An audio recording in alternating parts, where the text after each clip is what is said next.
Okay, nice. And siapa yang pilih ya yang second one is what was the second one? What? Kamu kalah ya. Oh ya, oke. Kita bilang di sini harus konsentrasi. Oke. Yang semangat konsentrasi. Oke, tangan lagi ya untuk konsentrasinya semuanya. 1, 2, 3. Konsentrasi. Kita harus sudah input dulu.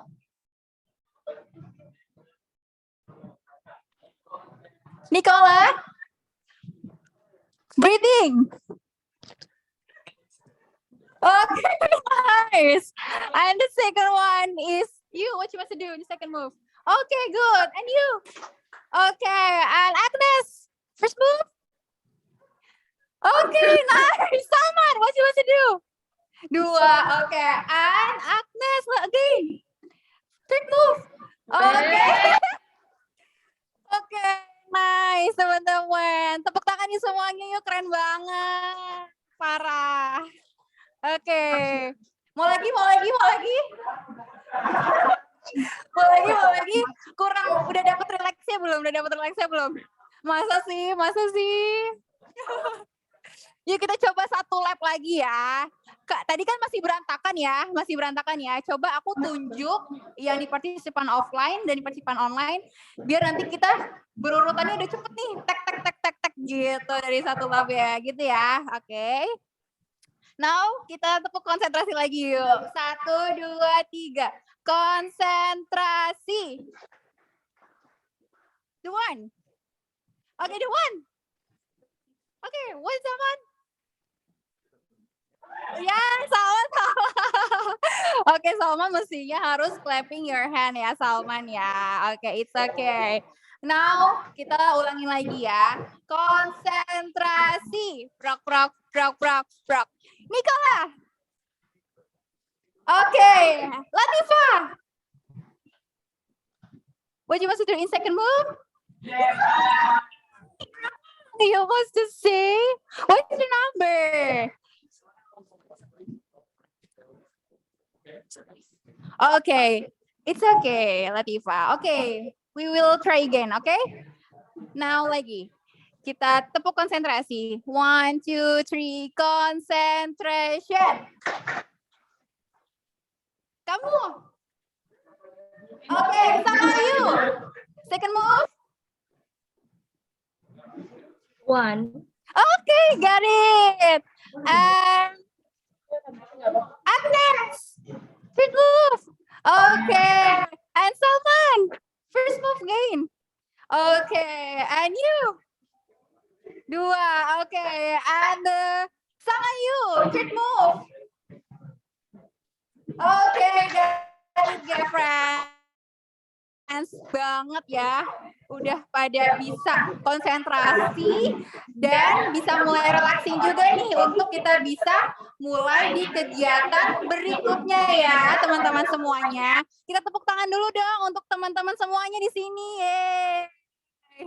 Makasih banyak ya teman-teman.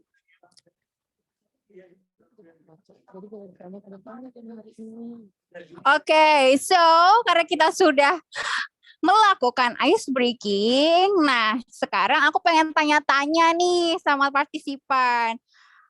Ada yang tahu nggak sih kita ngelakuin apa hari ini?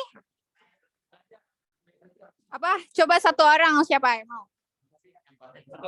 Aku Salman, boleh. Salman ngomong aja. Hari ini kita akan main board game yang membahas tentang mental health itu. Terus udah sih itu aja yang aku tahu. Thank you, Salman.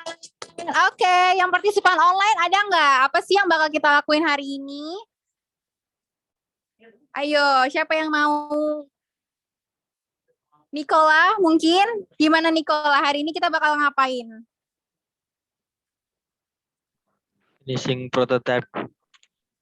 Apa Nicola? Finishing prototype. Oke, good one. Thank you, Nicola. And Sinta, apa yang kita lakukan hari ini?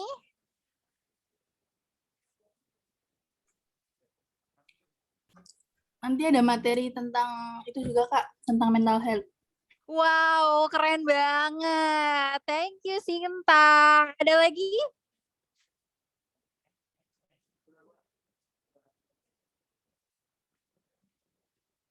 Oke, ada lagi selain mental health, terus tadi Salman mention permainkan, melakukan permainan gitu ya. Terus kemudian kita buat prototype juga. Ada lagi teman-teman partisipan offline? Apa yang bakal kita lakuin hari ini? Menyelesaikan prototype. Oke, benar-benar. Tapi yang menjadi semangat membungkam teman-teman di sini dari keempat yang teman-teman mention, teman-teman lebih semangat ke mananya nih? Prototype, yang partisipan online, yang mana nih? Yang paling ditunggu-tunggu? Prototype juga. Prototype juga, wah keren. Sinta, yang lain, Latifa, Sang Ayu, apa nih yang ditunggu-tunggu nih? Prototype juga. Apa? Nyelesain prototype juga nih. Wow, oke deh. Kayak pada nggak sabar ya nyelesain prototype ya. Tapi ternyata di sini teman-teman, ternyata ada yang menjadi semangat membungkam, yang menjadi spesial di kegiatan hari ini, yaitu nanti kita ada presentasi gitu ya dari narasumber yang profesional, yaitu terkait dengan tadi yang sudah di-mention oleh Sinta, apa tadi? Mental health, betul. Tepuk tangan dulu dong. Nah, kalian ada yang tahu nggak sih mental health itu apa? Coba aku mau tanya deh di partisipan online dulu kali ya. Apa sih mental health itu? Coba ada yang mau mengutarakan? Apa kira-kira mental health yang kalian tahu aja? Mungkin Agnes mau menyampaikan mental health menurut Agnes itu apa? Kesehatan mental, Kak. Oke, thank you Agnes. Yang lain mungkin Sang Ayu, Nicola.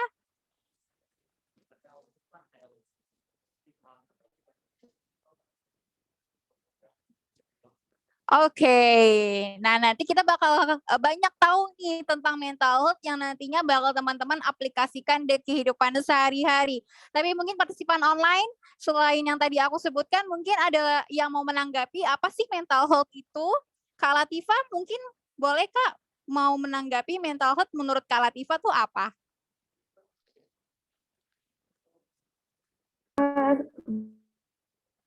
Jawabannya sama kayak Agnes tadi ya, kesehatan mental. Belum banyak sih. Oh, oke. Thank you so much Kak Latifah dan semuanya partisipan online sudah menanggapi apa sih mental health itu. Nah, sekarang aku movement ya untuk di partisipan offline. Ada yang tahu nggak sih apa sih mental health itu? Ayo, ada yang tahu nggak?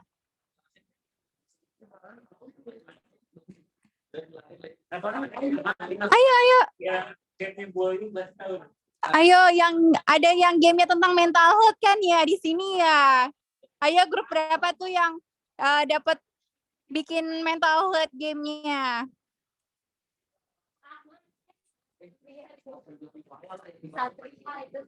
Ayo, siapa? Oke, boleh Salman. Gimana mental health menurut Salman?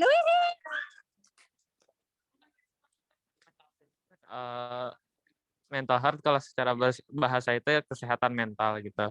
Kayak kalau misalnya kayak fisik aja, kalau misalnya mental sakit kita nggak akan semangat gitu. Kadang bisa nurunin fisik juga gitu, kesehatan fisik gitu. Kalau kesehatan mentalnya menurun, gitu sih. Padahal Salman ini ya dari segi menurut Salman itu gitu ya tidak terlalu mematoki mental health itu adalah tentang kesadaran dari dalam diri gitu ya. Nah, nantinya bakal kita banyak banget nih teman-teman dapatkan ya di presentasi dari mengenai mental health. Oke, menurut Salman udah nih. Tadi partisipan online aku udah nunjuk banyak. Ayo lagi dong, siapa lagi yang mau ngomong tentang mental health? Ayo Jo. Yang nunjuk-nunjuk nih. Kayaknya Azam ya mau ngomong ya. Gimana Zam? Zam nggak apa-apa Zam. Menurut pandangan Azam deh Zam. Kira-kira Zam. Coba Zam. Coba Zam. Gak apa-apa Zam. Mental health tuh semangat apa tuh kesehatan mental, jadi kesehatan dari pikiran, kesehatan jiwa itu.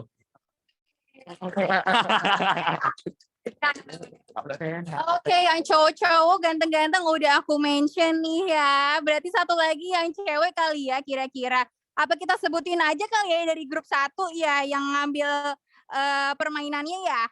Boleh deh Ova. Apa nih? Apa ya kira-kira mental health menurut kamu? Udah katakan. Mental health tuh kesehatan mental yang bisa tahu apa namanya. Jadi kayak nggak bisa kata-kata, nggak bisa. Yang apa aja? Apa yang mau tahu? Bisikin. Tentang kesehatan. Ya tentang kesehatan mental yang mengukur emosi kita, terus yang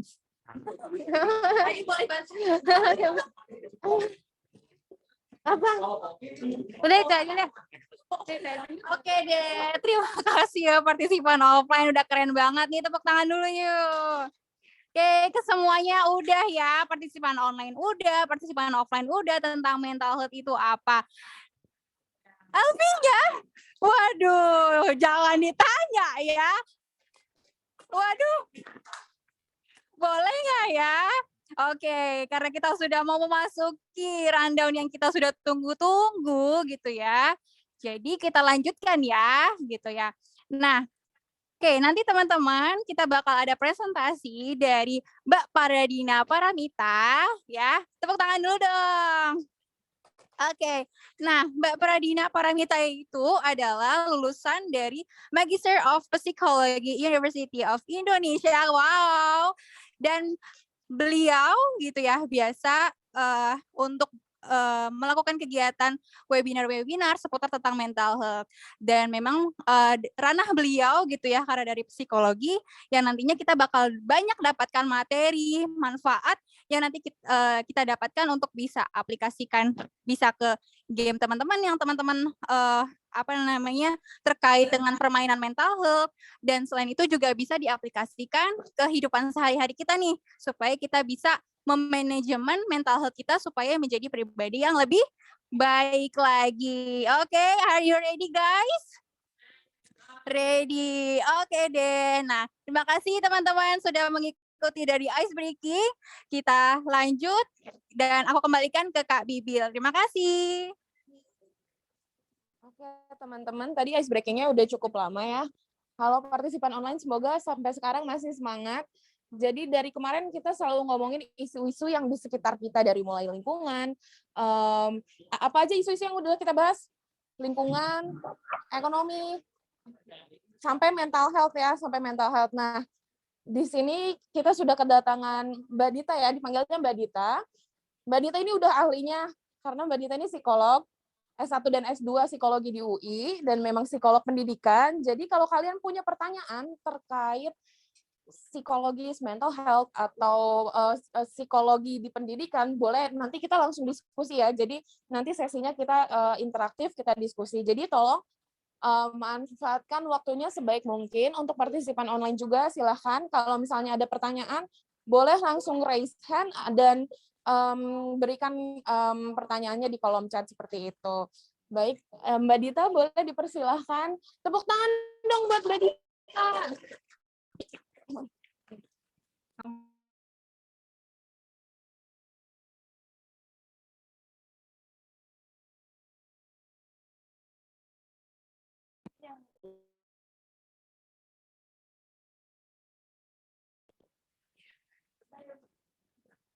Oke. Selamat pagi. Ada yel-yelnya nggak? Nggak ada. Misalnya, jargon. Oke, boleh. Gimana jargonnya? Oke, Ekovan. Oh, keren banget. Ini semua di sini masih SMA? Ada yang udah kuliah? Oh, ada. Kuliah tahun keberapa? 1. Oh, tahun pertama. Oh, iya, oke. Berarti masih muda-muda banget ya. Nah, kalau Soekarno, tahu nggak ada jargonnya Soekarno yang bilang butuh 1 orang tua untuk, iya, coba gimana?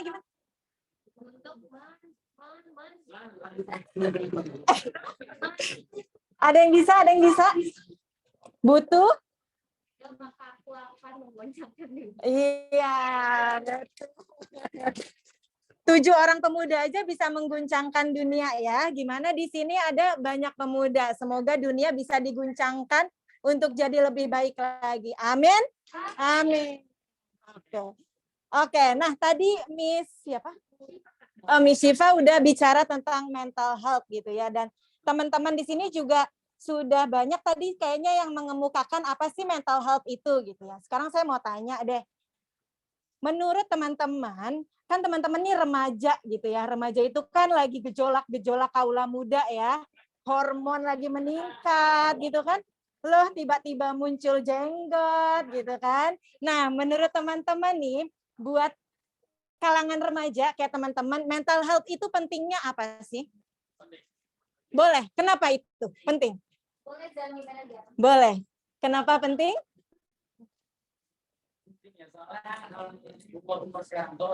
Karena ya tekanan dari masalah-masalah juga, tekanan dari lingkungan. Jadi mental health itu emang penting banget. Karena kita tuh remaja itu paling tentang sama mental health. Kalau mental health sekarang itu biasanya langsung tahunya Wah, keren banget. Tepuk tangan dulu lah. Nah, itu betul banget ya, karena remaja tuh secara biologis gitu ya, secara badan kalian aja tuh hormonnya tuh lagi berubah banget. Dari yang SD masih anteng-anteng, tiba-tiba SMP muncul jenggot, muncul bulu di tempat-tempat lain gitu kan, loh apa ini gitu. Terus tiba-tiba suka sama lawan jenis gitu kan, itu kan jadi memunculkan hal-hal yang bikin cemas, bikin khawatir, kalau teman-teman gak siap juga bikin takut gitu ya. Nah, kalau itu nggak dikelola teman-teman, itu efeknya bisa jangka panjang. Bahkan bisa ke fisik dulu nih. Coba yang sering sakit perut, setiap hari coba cek. Gimana kondisi kecemasannya. Biasanya kalau yang sering cemas tuh, ya kalau nggak mah gitu ya, sakit perut. Jadi mental health itu penting bukan cuma buat kesehatan mental kita, supaya kita bahagia gitu ya, tapi supaya kita juga sehat secara fisik gitu. Nah, kurang lebihnya ini bahasan-bahasan mental health ini adalah bahasan-bahasan yang juga teman-teman perlu sadari, perlu aware bahwa ini ada di sekitar kita, bahkan kita alami. Tapi buat pemaparan saya kali ini nggak akan langsung ke mental health-nya, saya ingin membahas lebih jauh gimana sih supaya teman-teman bisa membuat karya yang bermakna atau bermakna dalam karya gitu ya. Loh, udah tepuk tangan, belum dimulai, Mas? Oke. Nah, boleh next dulu.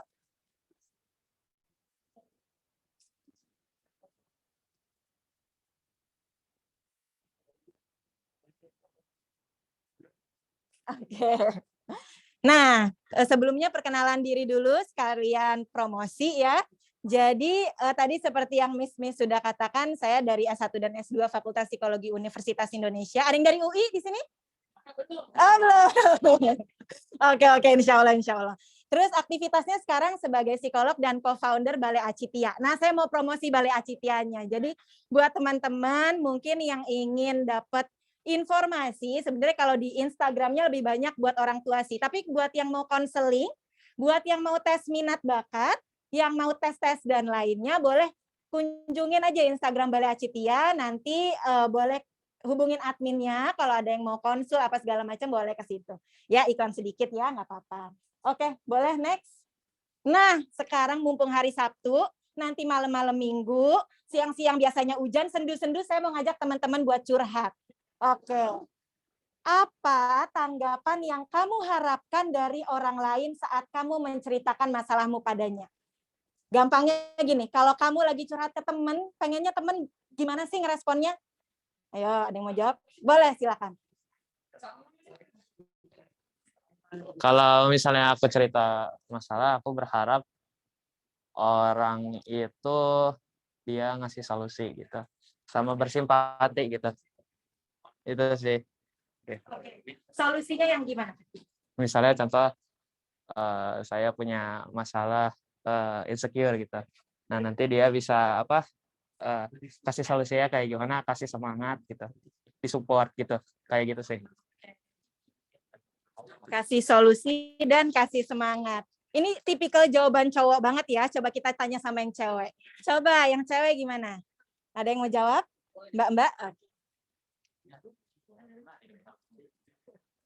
Tanggapan saya kalau aku menceritakan masalah kepada orang lain, biasanya aku lebih berharap disemangatin kayak pasti bisa kok ngelewatin semuanya. Aku lebih suka digituin daripada dikasih solusi karena yang nyari solusi itu kita sendiri gitu.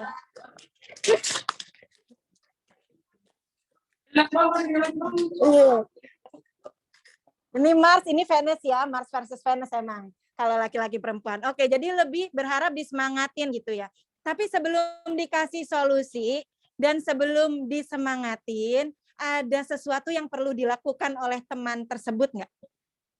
Boleh, kayaknya mau ngomong. Dari gesturnya kayak pengen ngomong gitu. Gimana? Sebelum disemangatin dan dikasih solusi, di apa? Didengar.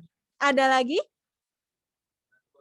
Dirangkul. Waduh, taci banget ya Mas ya. Oke, didengar, di puk-puk gitu ya, puk-puk bisa gitu ya. Oke. Terus ada lagi? Nah, tadi Mbak siapa? Zalfa, kata Mbak Zalfa ingin didengar gitu ya. Karena teman-teman bisa bayangkan gimana caranya memberi solusi yang tepat, memberi semangat yang tepat kalau temennya nggak dengerin gitu ya. Jadi pasti pengen deh didengerin dulu. Setelah didengerin pengennya diapain? Ditanggapi gitu ya. Ditanggapi dengan cara yang tepat, dipahami, kemudian diterima. Nah, kenapa seperti itu? Boleh next. Karena sebenarnya setiap orang itu butuh merasa didengarkan. Ini bukan muhasabah. Jangan nangis dulu. Oke, karena sebenarnya setiap orang itu merasa butuh didengarkan. Kalau tadi ada yang curhat terus dibilangnya gini, ya ampun gitu aja, masalah gue lebih berat kali daripada lo gitu ya. Ya adu nasib gitu kan, ayolah jontos-jontosan gitu, adu nasib malahan. Atau misalnya tadi, udahlah semangat aja gitu aja, lembek deh gitu. Itu pasti ada perasaan, ada yang ngerasa ya pernah ngomong kayak gitu ya, oke. Itu itu adalah tanda-tanda bahwa teman kalian itu sedang tidak menerima, bahkan tidak menerima masalah kalian, langsung ditolak tuh masalahnya. Gitu aja repot deh, udah tinggal putusin aja pacarnya, tinggal cari yang baru. Itu banyak kok yang ngejar-ngejar lo gitu ya, tapi tidak benar-benar didengarkan apa sih inti ceritanya. Ketika misalnya gue sedih banget deh, pacar gue selingkuh gitu, terus solusinya adalah ya udah selingkuhin balik aja gitu. Padahal sebenarnya yang dibutuhkan orang itu adalah dia diakui, oh kamu lagi sedih, iya nggak enak banget ya diselingkuhin, pasti sakit banget rasanya. Itu yang dibutuhin oleh perempuan, apalagi ya. Kalau laki-laki biasanya solusinya, oke bro, kita nge-gym aja deh bro, biar hilang bro, masalahnya bro gitu ya. Ada cewek cantik bro di gym gitu ya. Tapi intinya adalah sebelum itu, orang itu butuh didengarkan dulu masalahnya. Oke, jadi masalahnya apa? Setelah didengarkan, orang butuh dipahami. Oh iya ya, kamu diselingkuhin, gak enak banget pasti rasanya. Kemudian diterima bahwa emosi sedih, emosi tidak enak, emosi sakit hati itu diterima oleh temannya. Gak apa-apa sedih, itu diterima. Waduh, terguncang kayak Mas ya. Oke, jadi si emosi nggak enak itu diterima. Kenapa ini penting? Karena seringkali kita dari kecil tuh seringkali diginiin. Misalnya kita jatuh, terus kita nangis, udah nggak usah nangis, nggak sakit kok, nggak sakit. Itu kan berarti rasa sakit kita nggak diterima sama orang tua. Terus diputusin, udah nggak usah nangis, lo bisa cari yang lain. Padahal nangis itu nggak apa-apa loh, sakit itu nggak apa-apa loh. Kita tuh manusia gitu, kita bukan robot yang nggak bisa ngerasain emosi, dan emosi itu penting buat kita, mau emosi negatif, mau emosi positif, dalam kadar yang tepat itu penting buat kita. Oke, next. Oke, tadi kita udah bahas tentang gimana sih teman-teman pengen didengarkan ceritanya, dipahami ceritanya, kemudian diterima ceritanya. Kita simpen dulu di situ. Sekarang saya mau tanya. Ada yang tahu ini apa? Apel, betul Bu Apel. Apple. Bahasa kerennya Apple. Ada yang tahu apa itu?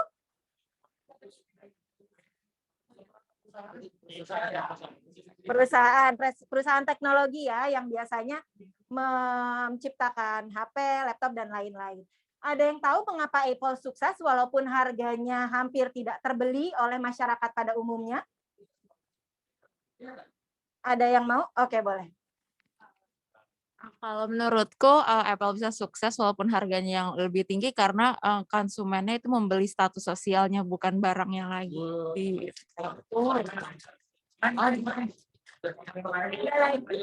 Oke, jadi tadi ya membeli status sosial gitu ya. Berarti ada tuh yang mau membeli status sosial.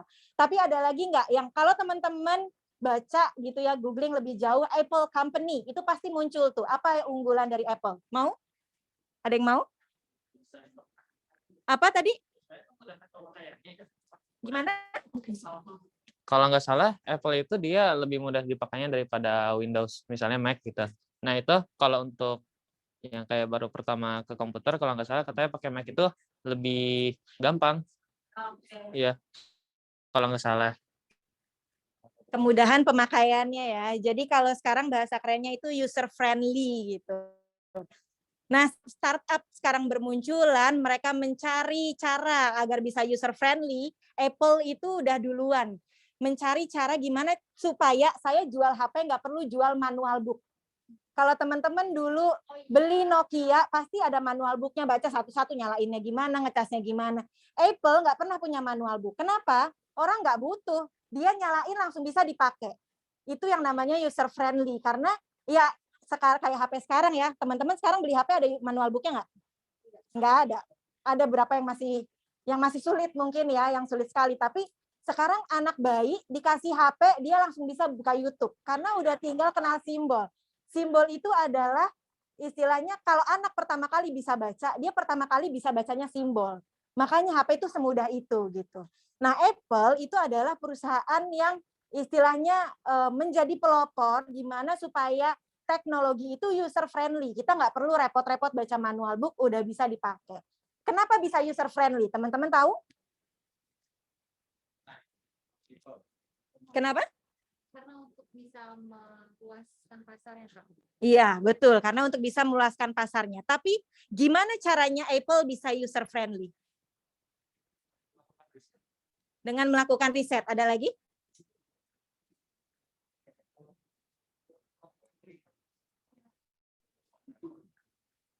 Mau ngomong kayaknya Mas ya? Oh enggak. Oke. Nah, tadi saya setuju dengan melakukan riset.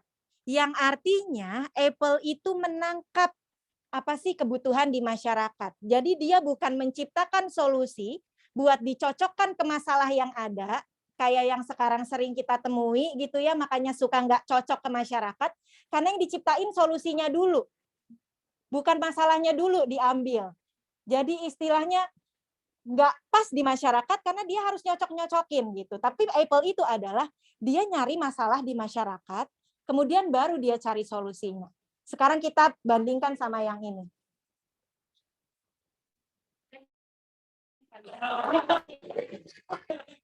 Pasti ada yang tahu ini? Ada yang tahu? Kenapa dia dikecam? Ada yang mau jawab? Karena dia ngasih sembako. Kan kalau sembako tuh harusnya yang positif-positif aja, isinya nasi atau uang gitu kan. Tapi dia ngisinya dengan sampah dan ngasihnya ke waria ya kalau nggak salah. Waria gitu. Iya. Kalau kamu sebagai manusia biasa gitu ya, dikasih sembako, kamu berharap itu isinya sembako, ternyata dikasihnya sampah. Apa? Iya, sabar aja. Oh, sabar dulu. Iya, sabar aja. Sabar, tapi mungkin ada beberapa yang sabar, tapi beberapa orang kalau saya pastinya sakit hati. Istilahnya adalah saya nggak salah apa-apa kok dikasihnya sampah. Apakah itu penghinaan? Yang kedua adalah videonya di-upload di YouTube. Yang pastinya video muka saya akan tersebar ke orang-orang. Gitu kan. Menurut teman-teman, selain tadi karena dia melakukan sesuatu yang tidak senonoh gitu ya, ada hal lain nggak yang membuat dia dikecam? Atau gini pertanyaannya, bisa dia sampai membuat karya yang seperti itu? Oke, kenapa viralnya dia maunya dengan cara seperti itu?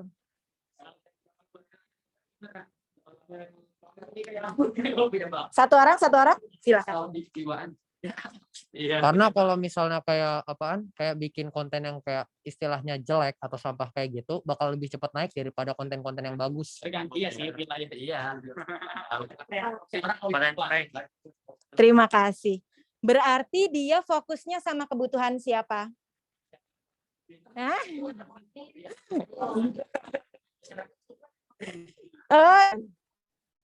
Masyarakat suka ginian, tapi masyarakat dapat ilmu nggak? Dia fokusnya sama kebutuhan siapa? Dia bukan tujuan bakat ya.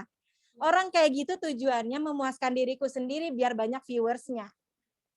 Berarti kebutuhannya sama diri sendiri.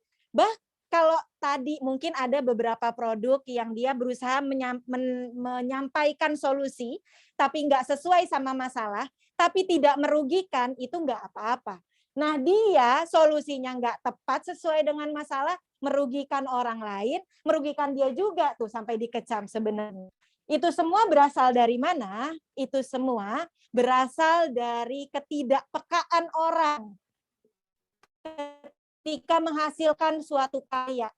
Saya nggak ngerti sama orang ini, mungkin dia sama sekali nggak ada pikiran apa yang akan terjadi ketika saya melakukan A, apa yang akan terjadi ketika saya melakukan B. Saya yakin dia tidak berpikir sejauh itu gitu ya. Makanya dia melakukan tindakan-tindakan seperti ini. Oke, next.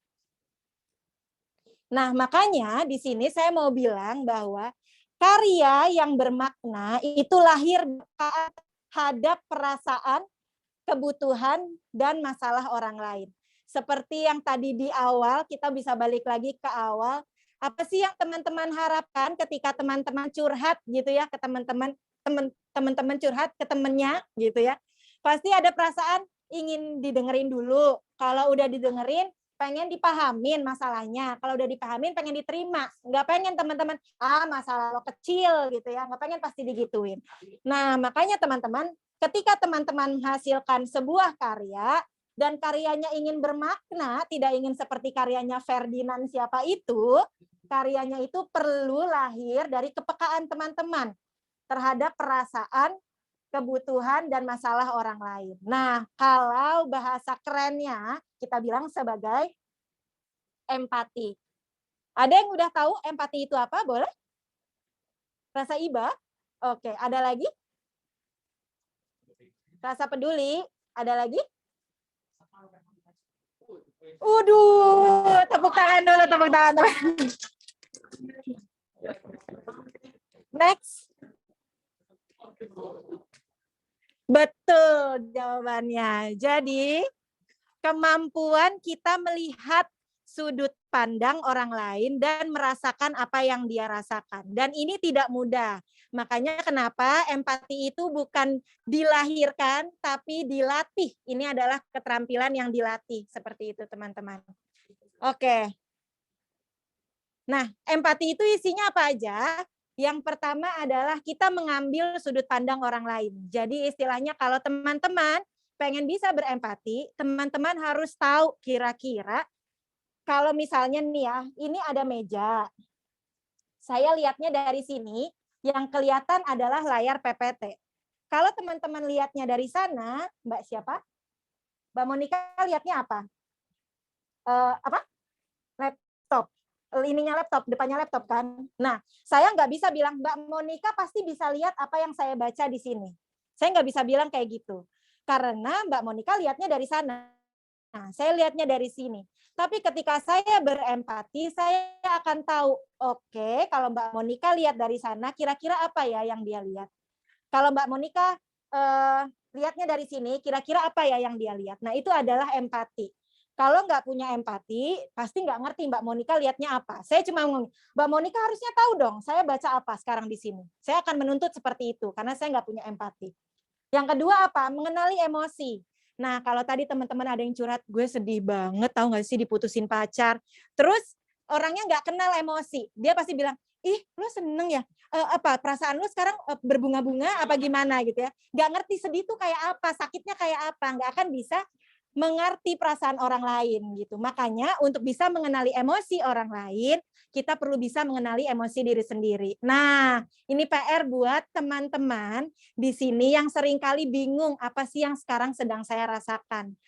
Seringkali teman-teman tuh marah padahal sebenarnya lagi kecewa. Teman-teman tuh sedih padahal sebenarnya lagi bingung gitu ya. Jadi di sini sebelum teman-teman bisa mengenali emosi yang dirasakan oleh orang lain, teman-teman juga perlu mengenali emosi diri sendiri. Nah, kalau ngomongin mengenali emosi diri sendiri itu juga penting buat mental health teman-teman. Gimana caranya teman-teman mengatasi rasa marah kalau teman-teman nggak tahu itu marah apa sedih? Gitu. Iya, tiba-tiba nangis. Lo kenapa nangis? Gue nggak tahu kenapa gue nangis. Pokoknya pengen nangis aja. Sering pasti buat cewek-cewek ya. Gitu ya. Padahal sebenarnya ketika teman-teman menyadari kenapa gue nangis hari ini, itu teman-teman jadi tahu. Oke, akar masalahnya ini berarti untuk mengurangi rasa yang nggak enak di hati, gue harus apa gitu. Nah ini akan penting juga buat teman-teman nanti berempati sama orang lain.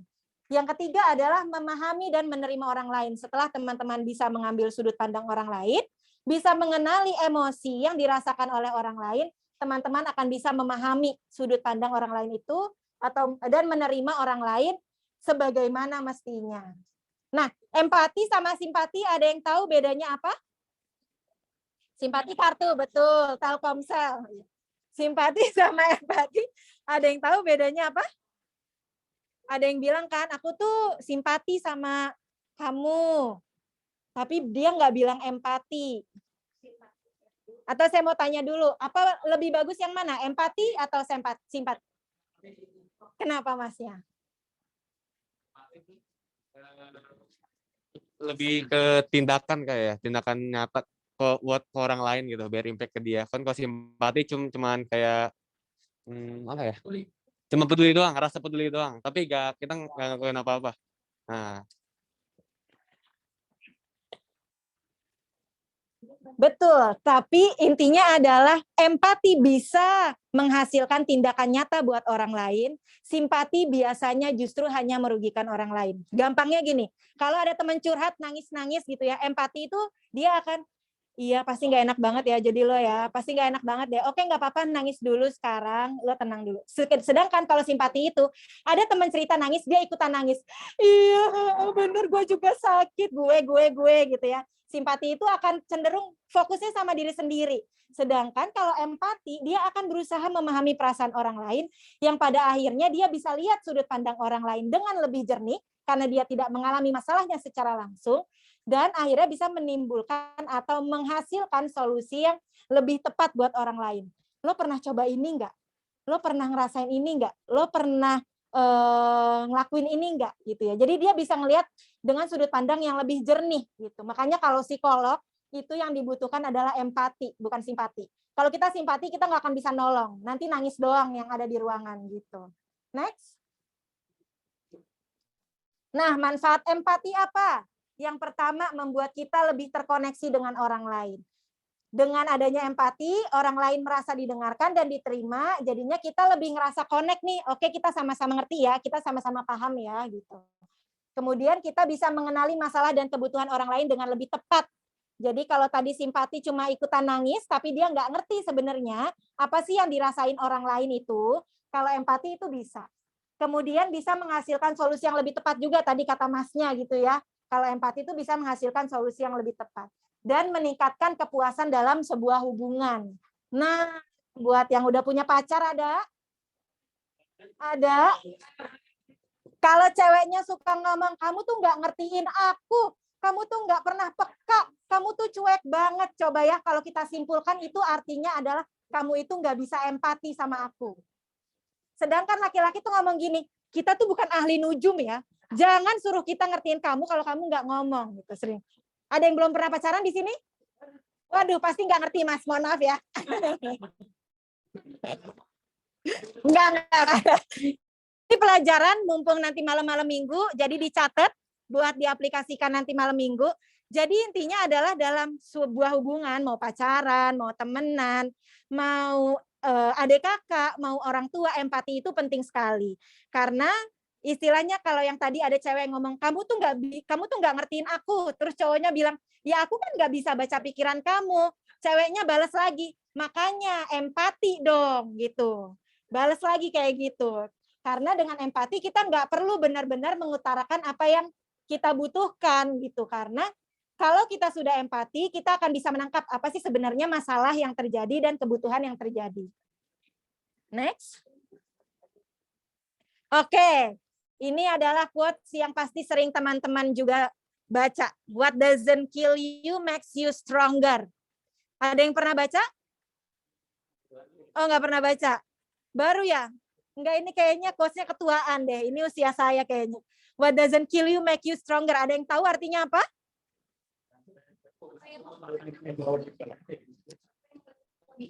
Iya, apa yang tidak membunuhmu membuatmu lebih kuat gitu ya. Biasanya suka dijadiin quotes-quotes motivasi nih gitu. Apa yang tidak membunuhmu membuatmu lebih kuat. Nggak ngerti. Jadi misalnya teman-teman dalam kondisi trauma, kemudian udah jatuh bangun, kemudian bisa bangun lagi, kalau dalam quotes ini dibilang akan membuat teman-teman lebih kuat. Setuju nggak? Setuju. Ada yang enggak? Oke, menarik. Boleh. Kenapa enggak? Kenapa kalau kayak kan trauma ya, kan tadi contohnya dikasih trauma. Kenapa enggak ngebuat, kalau bangun kenapa enggak buat lagi, kan trauma itu bersifatnya tuh kayak tetap gitu ya. Pasti bakal susah dihilangin. Nah, itu kan kalau membuat kuat mungkin bisa, cuman enggak juga kayak gimana ya. Misalkan trauma dia terus kambuh lagi kan berarti kayak susah juga kan buat menjadi kuatnya lagi. Gimana menjelasinnya ya? Oh, udah ngerti. Ada lagi yang menganggap tidak benar quotes ini atau yang tidak setuju? Ada? Speak up, speak up. Anak muda tuh harus speak up. Ada lagi? Gimana coba dijelaskan? Siapa tadi yang jawab speak up? Kayaknya tergantung sikap juga. Kalau misalnya contoh orang dia naik sepeda kemudian jatuh, setelah itu dia gak mau bangkit lagi, itu kan make you apa itu namanya lemah. Kalau nggak mau bangkit gitu. Ya jadi tergantung sikap juga sih kalau menurut aku. Masing-masing. Iya. Oke, Mas siapa Mas tadi lupa? Salman. Oke, Mas Salman ini berarti udah ada empatinya. Boleh next? Kenapa? Karena setiap orang merespon masalah dengan cara yang berbeda-beda. Ada yang what doesn't kill you make you stronger, ada. Make you weaker, ada. Make you slowly kill, ada. Jadi setiap orang itu beda-beda menanggapi masalahnya. Kalau misalnya kita menganggap semua orang yang menghadapi trauma, dia bisa bangkit lagi dan dia menjadi lebih kuat, itu kita mengeneralisasikan orang. Sedangkan setiap orang itu punya kapasitasnya masing-masing. Ya teman-teman di sini mungkin ada yang tahan dengan dingin, tapi ada yang nggak tahan dengan dingin. Jadi beda-beda setiap orang. Nah, ketika kita menganggap bahwa setiap orang merespon masalah dengan cara yang sama, itu akan menghambat kemampuan kita untuk berempati. Kayak misalnya, kalau misalnya mau menghasilkan sebuah produk, kemudian kita nyari dulu masalah orang, dan kita udah menganggap, ini nggak mungkin deh jadi masalah, ini masalah kecil. Misalnya kayak Gojek. Kalau Gojek menganggap bahwa GoFood itu nggak penting, karena setiap orang di Indonesia udah punya warung di dekatnya, itu nggak akan menjadi produk seperti ini. Karena mungkin dia mikir di Indonesia, di mana coba orang nggak bisa nemuin warung. Dia maju warung, tempat makan gitu ya. Dia jalan sedikit udah dapat tempat makan. Nggak mungkin lah jadi masalah. Tapi ketika dia mendengarkan keluhan orang-orang, kebutuhan orang-orang, dia tahu, oh berarti setiap orang itu punya masalah yang beda-beda. Dan sebagian besar orang punya masalah nih untuk dia bisa delivery makanan. Gitu. Makanya dia bisa menghasilkan produk yang bermakna tadi. Nah, ini adalah bagaimana teman-teman bisa mengembangkan empati. Jadi kalau yang tadi saya bilang, setiap orang butuh didengarkan, setiap orang butuh dipahami dan diterima. Untuk bisa mengembangkan empati, teman-teman perlu melatih kemampuan mendengar teman-teman. Coba sekarang boleh diingat-ingat lagi apa yang teman-teman pikirkan kalau ada temennya teman-teman curhat. Biasanya yang di otak teman-teman adalah, gue respon apa ya? Gue ngasih solusi apa ya? Gimana ya cara nyemangatinnya? Tanpa teman-teman berpikir untuk benar-benar mendengarkan. Tanpa teman-teman menampung dulu ceritanya apa. Tapi udah langsung mikirinnya tuh, abis ini gue makan apa ya? Abis dia cerita gue makan batagor enak kali ya, gitu ya. Nah itu teman-teman nggak benar-benar mendengar dan tidak benar-benar hadir. Jadi hadir itu bukan secara fisik saja, tapi juga secara pikiran. Kalau ada yang cerita, kemudian teman-teman mendengarkan, melihat matanya, memparafrasekan kembali, itu artinya teman-teman mendengar dan hadir. Kemudian setelah teman-teman mendengarkan, teman-teman baru bisa memahami. Kalau di awalnya nggak ngedengerin, teman-teman nggak akan paham ceritanya itu apa. Kalau nggak paham, teman-teman nggak akan bisa nerima. Ada orang yang bunuh diri cuma gara-gara putus pacar, teman-teman bilang gitu ya. Terus teman-teman, putus pacar doang bunuh diri. Tapi teman-teman nggak benar-benar menjejakkan kaki teman-teman di sepatu mereka. Padahal buat orang-orang seperti itu, rasanya itu sakit sekali ditinggalkan orang yang mereka sayangi. Bisa jadi seperti itu. Nah, kemudian ketika teman-teman sudah berusaha hadir, sudah berusaha benar, memahami dan menerima, teman-teman perlu kasih jeda buat sudut pandang teman-teman sendiri. Jadi seringkali tuh kita menimbulkan respon-respon, itu mah masalah kecil. Karena kita bawa-bawa sudut pandang kita. Menurut gue masalah lo kecil, karena gue bisa ngadepin itu kemarin. Ya itu sih lo. Kalau orang lain belum tentu, gitu kan? Karena orang lain punya background cerita yang beda-beda. Kemudian yang ketiga adalah perluas pengalaman dan perluas pengalaman berteman dan pahami lebih banyak sudut pandang. Nah, buat teman-teman di sini dari mana aja nih? Bogor semua. Tapi SMA-nya beda-beda. Oke, nah itu adalah suatu yang bagus karena dari SMA yang satu ke SMA yang lain pasti ceritanya udah beda lagi. Nggak usah kita dari nggak usah dari satu SMA ke SMA yang lain, dari teman-teman di satu SMA aja, kalau teman-teman luas pergaulannya, itu teman-teman akan mendengar lebih banyak cerita. Dari situ teman-teman akan belajar sudut pandang yang berbeda-beda, seperti itu. Jadi bagaimana bisa mengembangkan empati? Dengarkan, hadir, pahami, kemudian coba untuk terima.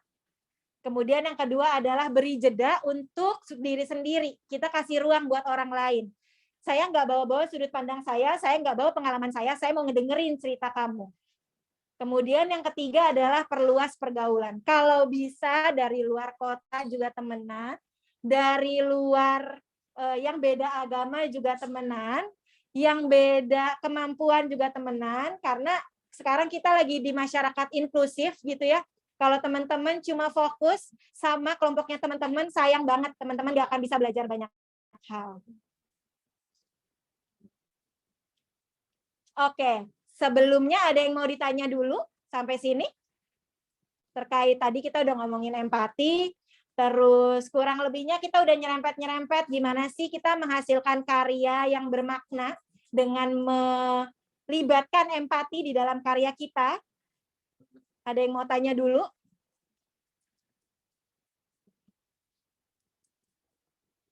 Mau tanya Masnya? Oh, mau tanya?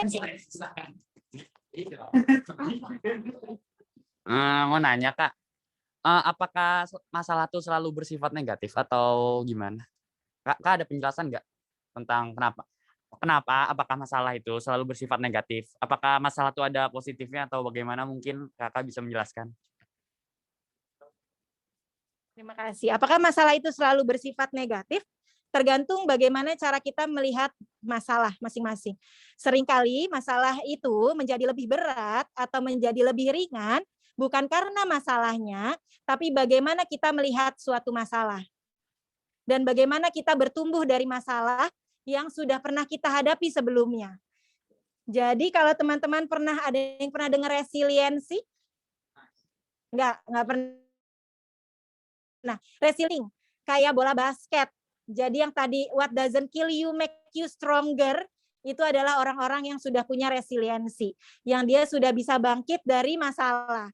Nah, biasanya orang-orang yang punya resiliensi itu caranya itu berbeda dari orang-orang yang tidak punya resiliensi. Solusi yang dihasilkan atau solusi yang bisa dia produksi gitu ya, bisa dihasilkan itu biasanya beda dengan orang-orang yang tidak punya resiliensi. Jadi di sini tergantung masing-masing orang. Kalau misalnya teman-teman merasa bahwa masalah tersebut sangat berat, dilihat lagi apa yang membuat teman-teman berpikir bahwa masalah itu berat. Kemudian apa yang solusi yang teman-teman bisa hasilkan untuk menyelesaikan masalah itu. Yang ketiga, siap yang bisa membantu teman-teman menyelesaikan masalah itu. Jadi teman-teman bisanya dari situ. Kalau udah bisa ngelihat dari situ, sepertinya sih ya akan lebih mudah bagi teman-teman memandang suatu masalah sebagai ladang untuk teman-teman belajar. Gitu. Ada lagi yang mau tanya? Boleh, habis ini ya. Nah, tadi kan kakak bilang emosi itu harus diterima, menerima emosi kita. Tapi ada kalanya kita juga menerima emosi, terus kayak capek juga. Kayak misalnya kita sedih berturut-turut nih, ya Allah capek banget ya sedih gitu. Ada solusinya nggak sih Kak biar kita menerima emosi, tapi kita nggak capek juga sama perasaan kita? Terima kasih Mbak siapa? Halimah. Oke. Tadi saya belum selesai. Setelah emosi diterima, emosi diapain? Dikelola. Jadi teman-teman, pertama adalah tahu itu emosinya apa. Yang kedua, terima emosinya apa. Yang ketiga, dikelola. Nah, cara mengelola emosi ini sebenarnya teman-teman coba googling dulu gitu ya, karena panjang juga ininya penjelasannya. Tapi intinya adalah emosi yang diterima dengan kadar yang tepat itu baik buat teman-teman. Karena misalnya, emosi takut itu penting untuk teman-teman menghindari hal-hal yang buruk yang akan terjadi pada teman-teman. Emosi marah itu penting untuk teman-teman rasakan supaya teman-teman tahu bahwa itu buruk atau baik untuk teman-teman. Emosi senang itu penting buat teman-teman rasakan agar teman-teman bisa menilai sesuatu sebagai sesuatu yang positif gitu ya. Jadi setelah dipahami, diterima, kemudian dikelola. Kalau tadi ada perasaan sedih terus-menerus, itu ada cara untuk mengelola rasa sedih. Contohnya, ini beda-beda tiap orang ya. Ada orang yang suka nulis. Ada orang yang suka cerita ke temennya. Ada orang yang suka cari solusi dari masalahnya. Ada orang yang suka nyanyi. Jadi beda-beda setiap orang cara mengelola emosinya masing-masing. Ada orang yang suka silat. Itu contoh dari cara mengelola emosi yang salah.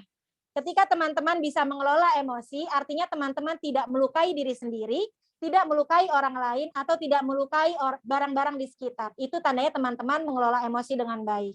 Jadi kalau ada yang bilang, kalau marah dipendam terus nanti jadi meledak, itu tandanya pengelolaan emosinya yang buruk.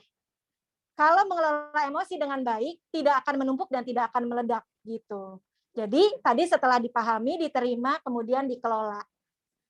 Setiap orang beda-beda. Teman-teman boleh cari cara dari sekarang mumpung masih remaja. Gitu. Ada lagi yang mau tanya? Tadi Masnya mau tanya lagi? Tadi kakak sendiri kan untuk pengawalan pembahasan dimulai dari curhat ya kak. Dari curhat. Sedangkan banyak teman-teman saya yang punya masalah, cuman dia nggak mau cerita dan dia capek sendiri, ya dia nyusahin diri sendiri kan contohnya. Jadi gimana tuh kak biar pendekatan yang bagus ke teman kita yang nggak mau cerita, biar cerita ke kita. Biar terbuka. Oke. Gimana caranya supaya teman mau cerita? Jadi mungkin sebenarnya nggak semua orang menyelesaikan masalahnya dengan cerita. Ada yang dia lagi marah perlu diam dulu, perlu nenangin diri dulu, baru bisa cerita. Ada orang yang menyelesaikan masalahnya adalah dengan dia menuliskan semua masalahnya, kemudian dia coba cari solusinya sendiri. Ada orang yang kayak gitu. Tapi kalau tadi kamu mau bantu temanmu gitu ya, biasanya orang mau terbuka ketika kita juga terbuka. Jadi kalau kita sendiri udah tertutup sama cerita kita, dia nggak akan bisa ngerasa masuk ke pintunya kita. Tapi kalau kita udah ngerasa terbuka sama dia, dia udah nyaman sama kita, kemudian dia istilahnya adalah kita nggak perlu nyuruh cerita dong biar lo makin ringan bebannya, tapi dimulai dari gimana kita bangun kedekatan dulu sama dia. Gimana dia merasa kita terbuka sama dia, supaya dia ngerasa kita pun nggak ada barrier. Nah, kalau kita nggak ada barrier, dia juga akan lebih mau terbuka sama kita, gitu sih. Kalau cowok, mungkin pendekatannya lebih gimana? Bro gitu. Bro, main bro. Bro, gimana bro? Gitu. Tapi biasanya cowok juga cerita kalau udah ngerasa nyaman kan? Tapi cowok tuh lebih milih gitu ya. Siapa orang yang mau saya ceritain? Kalau cewek kan lebih ya ada yang lebih milih, tapi banyak juga yang lebih ember gitu kan. Semua orang diceritain. Kalau cowok karena tadi ya fokusnya ke solusi. Kalau cewek itu fokusnya ke perasaan, ke emosi gitu. Jadi kita beda sih cewek sama cowok gitu. Nah, tapi intinya adalah pakai cara kamu untuk bisa membuat temanmu merasa kamu terbuka dulu. Gitu. Kita selesai jam berapa, Mbak? Aku udah habis waktunya. 12 menit lagi. Oke, siap. Nah, sekarang gimana caranya kita berempati dalam berkarya? Teman-teman di sini ada yang berencana menelurkan karya sesuatu? Album mungkin, video klip, single, ada? Game? Oh, game. Oke. Nah, teman-teman, sini saya mau bilang bahwa apapun karya yang kalian buat, apalagi game, itu harus dimulai dari empati. Kenapa? Karena game itu mulai dari teman-teman punya ide atau ideation, kemudian bikin prototipenya, kemudian nyobain, kemudian marketing. Kalau nggak pakai empati, itu nggak kena sama yang main. Nah, sekarang kita mulai dari mana? Yang pertama adalah dari pertanyaan siapa. Siapa yang mau teman-teman sasar? Kayak tadi Apple, kenapa dia laku? Karena ada orang-orang yang dia beli sosial status doang. Berarti kan Apple tahu dong pasarnya siapa. Gak mungkin saya jual ke tukang becak gitu kan dengan harga segitu. Tukang becak juga nggak butuh sosial status. Dia lebih butuh makan gitu sekarang. Nah, makanya teman-teman perlu tahu siapa sih teman-teman pengen nyasar siapa sih sebenarnya si karya ini, si game ini gitu ya. Kalau teman-teman udah tahu pasarnya, oke, pasar saya punya masalah apa? Keluhan dia apa selama ini? Kebutuhannya apa selama ini? Setelah itu, teman-teman mulai berpikir, kalau berdasarkan masalah itu, kira-kira masalah yang muncul itu karena apa ya selama ini ya? Contohnya misalnya kayak sayur box, kenapa ada masalah petani mendapatkan untung yang lebih, atau petani seringkali merugi gitu ya? Karena untuk memproduksi sayuran yang baik, dia butuh cost yang banyak.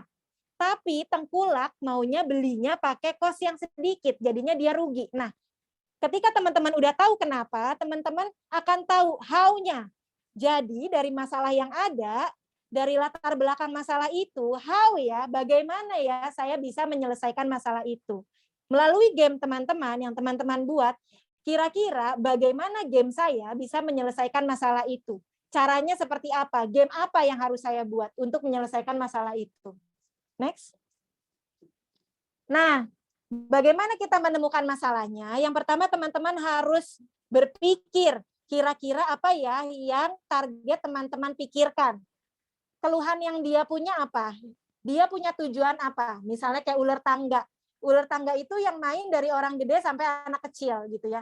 Kenapa? Karena dia punya tujuan buat having fun dengan cara yang mudah. Dia nggak perlu mikir banyak buat yang orang gede. Buat yang anak kecil, orang tuanya mungkin ngasih, dia punya tujuan supaya anak aku belajar angka dengan cara yang menyenangkan. Nah, itu udah bisa menyasar banyak kalangan itu sebenarnya, nggak harus spesifik. Tapi dia tahu masalahnya apa, tujuannya apa, harapannya apa dari bermain ini. Kemudian teman-teman pikirkan, apa sih yang mereka rasakan? Biasanya orang tua tuh mengkhawatirkan apa sih? Oh, mengkhawatirkan kalau aku ngajarin angka ke anak-anakku, anak-anakku nggak akan suka. Makanya aku kasih ular tangga, biar belajarnya menyenangkan.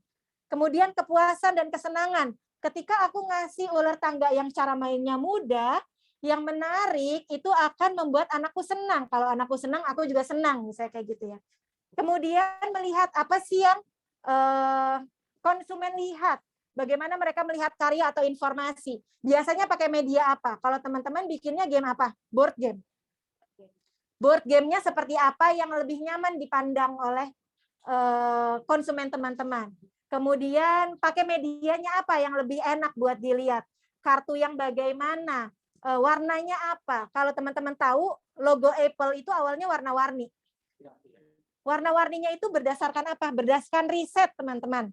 Jadi riset, orang itu lebih nyaman lihat warna apa. Jadi pakai riset seperti itu.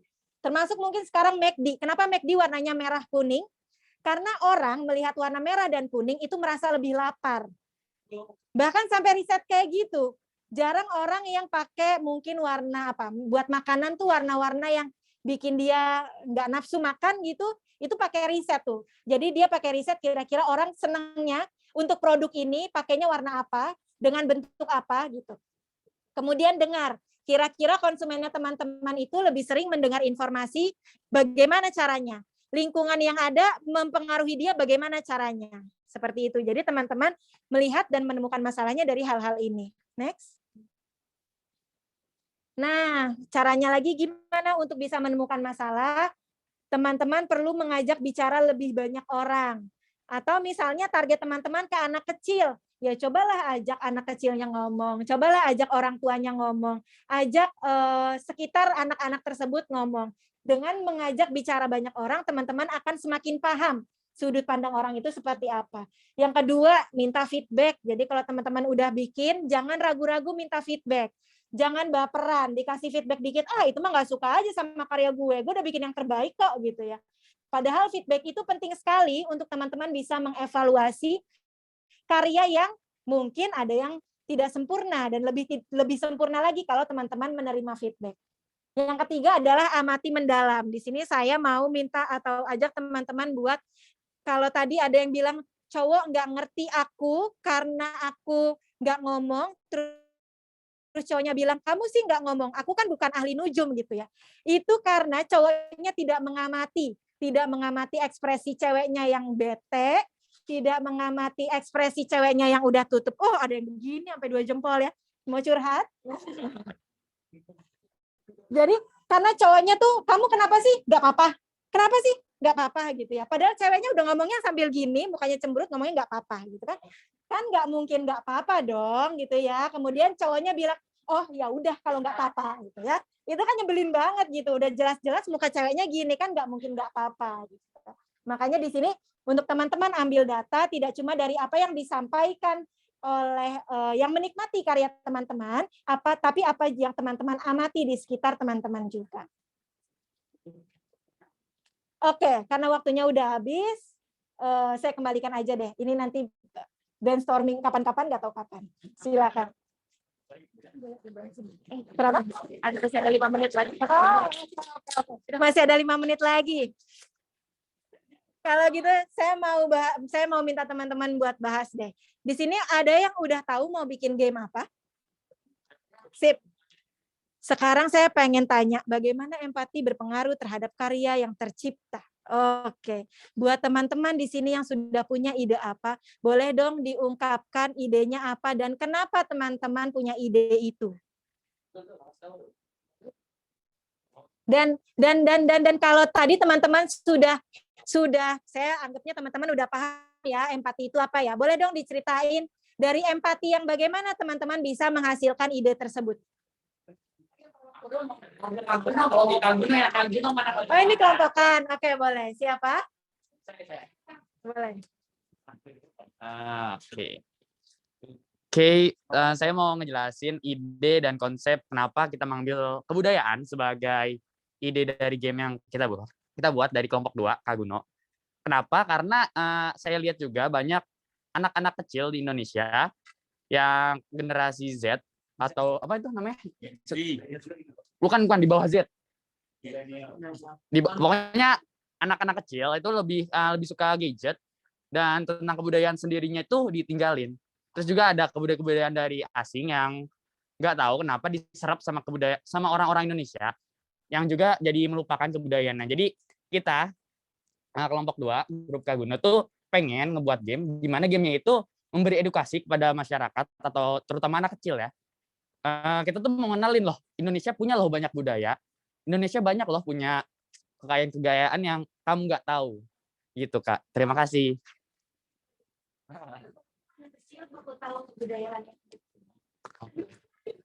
Waduh, bantuin. Tadi apa, Pak? Karena kan kebudayaan di Indonesia, kalau kita nggak lestarikan, itu bakal menghilang seiring berjalannya waktu. Apalagi sekarang kan perkembangan zaman kan lebih cepat. Terus lebih kayak budaya luar tuh lebih cepat diserapnya daripada budaya diri kita sendiri lah, maksudnya negara kita sendiri gitu. Dan ini mau nambahin dikit lagi, anak kecil itu masa depannya kita. Jadi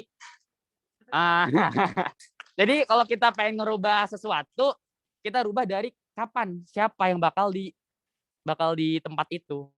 Tuh, jadi anak kecil pasti bakal menjadi dewasa, dan kalau dia dewasa nggak tahu apa-apa, susah juga, Kak. Terima kasih. Kak Guno. Oh, Kak Bima. Ya, oke. Oke, bagus banget ya tadi ya. Saya suka yang kata-kata, karena anak kecil itu masa depan kita gitu ya. Itu pikirannya jauh banget tuh berarti itu. Udah mikirin, iya. Udah cocok jadi presiden ya. Udah mikirinnya berapa. Nah, oke. Nah, tadi kalau ngomongin empati, kalau saya lihatnya justru si budaya itu bisa jadi identitas buat anak-anak. Jadi anak kecil itu kan dia pengen tahu ya sebenarnya aku tuh lahirnya di mana ya, aku tuh punya apa yang bisa aku banggakan ya.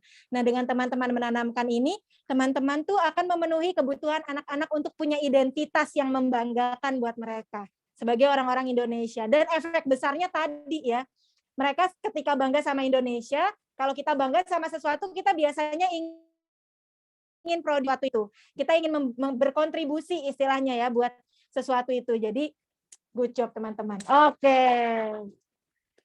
Udah habis. Oke, kalau gitu karena sudah habis. Jadi satu kelompok aja nggak apa-apa ya. Terima kasih. Silakan. Oke, kita beri aplaus dulu untuk Mbak Dita. Terima kasih banyak kepada Mbak Dita.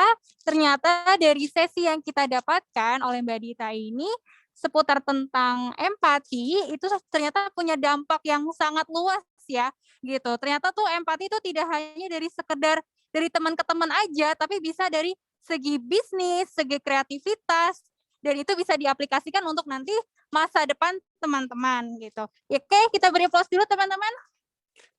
Wah, nah ternyata apa saja nih teman-teman yang tadi teman-teman dapatkan? Gimana sih caranya mengelola empati? Tadi sudah disampaikan ya, dengan melihat, dengan mendengarkan, dengan memperdulikan dari apa yang ada di sekitar teman-teman. Nah, maka dari itu untuk acara selanjutnya nanti kita bakal ada sesi sharing oleh Kak Anissa dengan mengenai tema-tema yang nanti bakal teman-teman buat di board game selanjutnya. Sehingga nanti untuk sesi ini, oke, sebelum kita lanjut untuk ke sesi dengan Kak Anissa, kita foto bersama dulu dengan Mbak Aditanya. Oke, kita setting. Oke, kita berkumpul dulu, teman-teman. Boleh yang partisipan online untuk menyalakan kamera biar kita bisa foto bersama.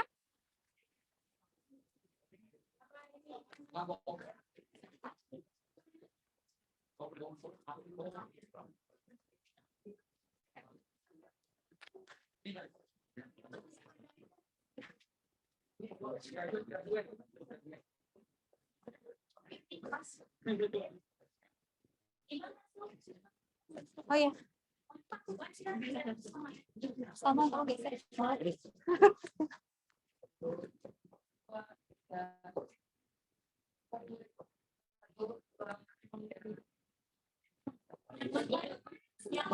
Yang online mungkin bisa di screenshot nanti di compile fotonya.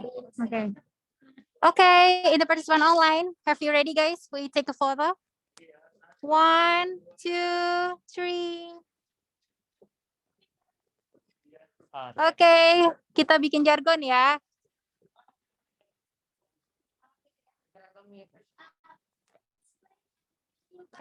Okay, kita bikin jargon ya guys. Great.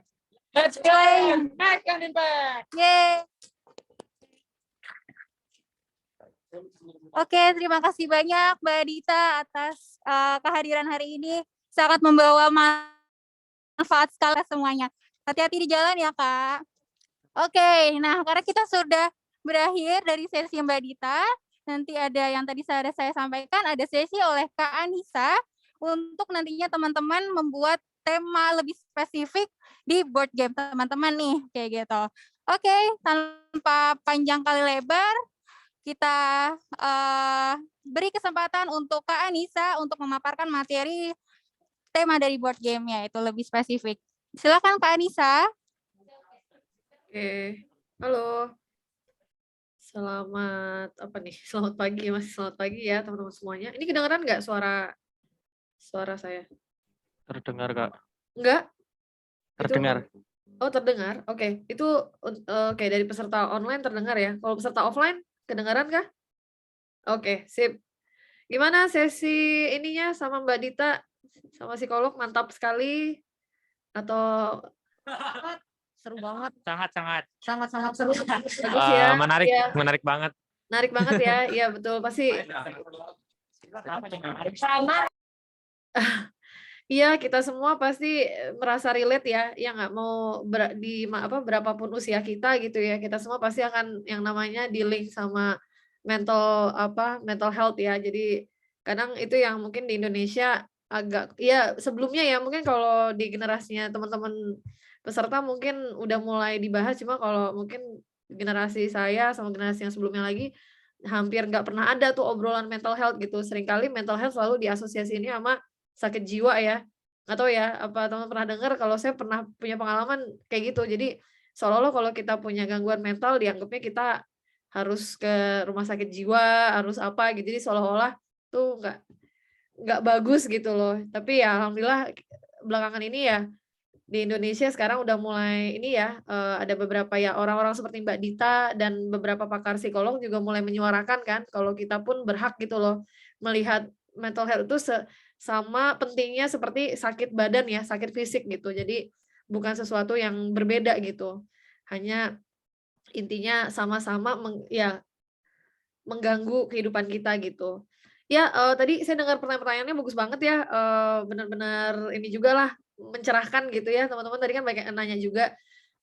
Nah untuk berikutnya kita bakal jadi gini, apa yang disampaikan Mbak Dita itu kan tadi yang disampaikan kan lebih ke apa, tentang tata cara, pemahaman teori ya, teman-teman pasti mungkin udah tahu kan, oh ternyata setelah saya udah menyadari emosi saya harus mengelola segala macam. Nah, sekarang nih setelah ini waktunya kita latihan ya, jadi apa yang disampaikan oleh Mbak Dita itu waktunya kita untuk berlatih karena tentunya melatih empati itu nggak gampang ya. Setuju nggak? Apa teman-teman merasa sudah mantap mungkin dengan skill empatinya? Nah, tentunya mungkin semua orang setiap dari kita punya level pemahaman atau level kemampuan untuk berempati tentu berbeda-beda dan itu tidak ada salah atau benar ya. Tentunya itu bisa dilatih gitu. Nah, kita akan berlatih tentunya dengan permainan yang mungkin teman-teman juga udah mendengar ya dari jadwal acara kita punya permainan namanya Empathy Box. Jadi Empathy Box ini adalah sebuah permainan kartu yang tujuannya sebenarnya semua pemain diharuskan untuk curhat. Tapi tidak cuma curhat, tapi peserta yang lain. Jadi gini, misalnya satu grup kan misalnya ada 5 pemain ya. Satu pemain bercerita, yang lainnya belajar untuk mendengar, belajar untuk berempati, dan yang terpenting belajar untuk merespon.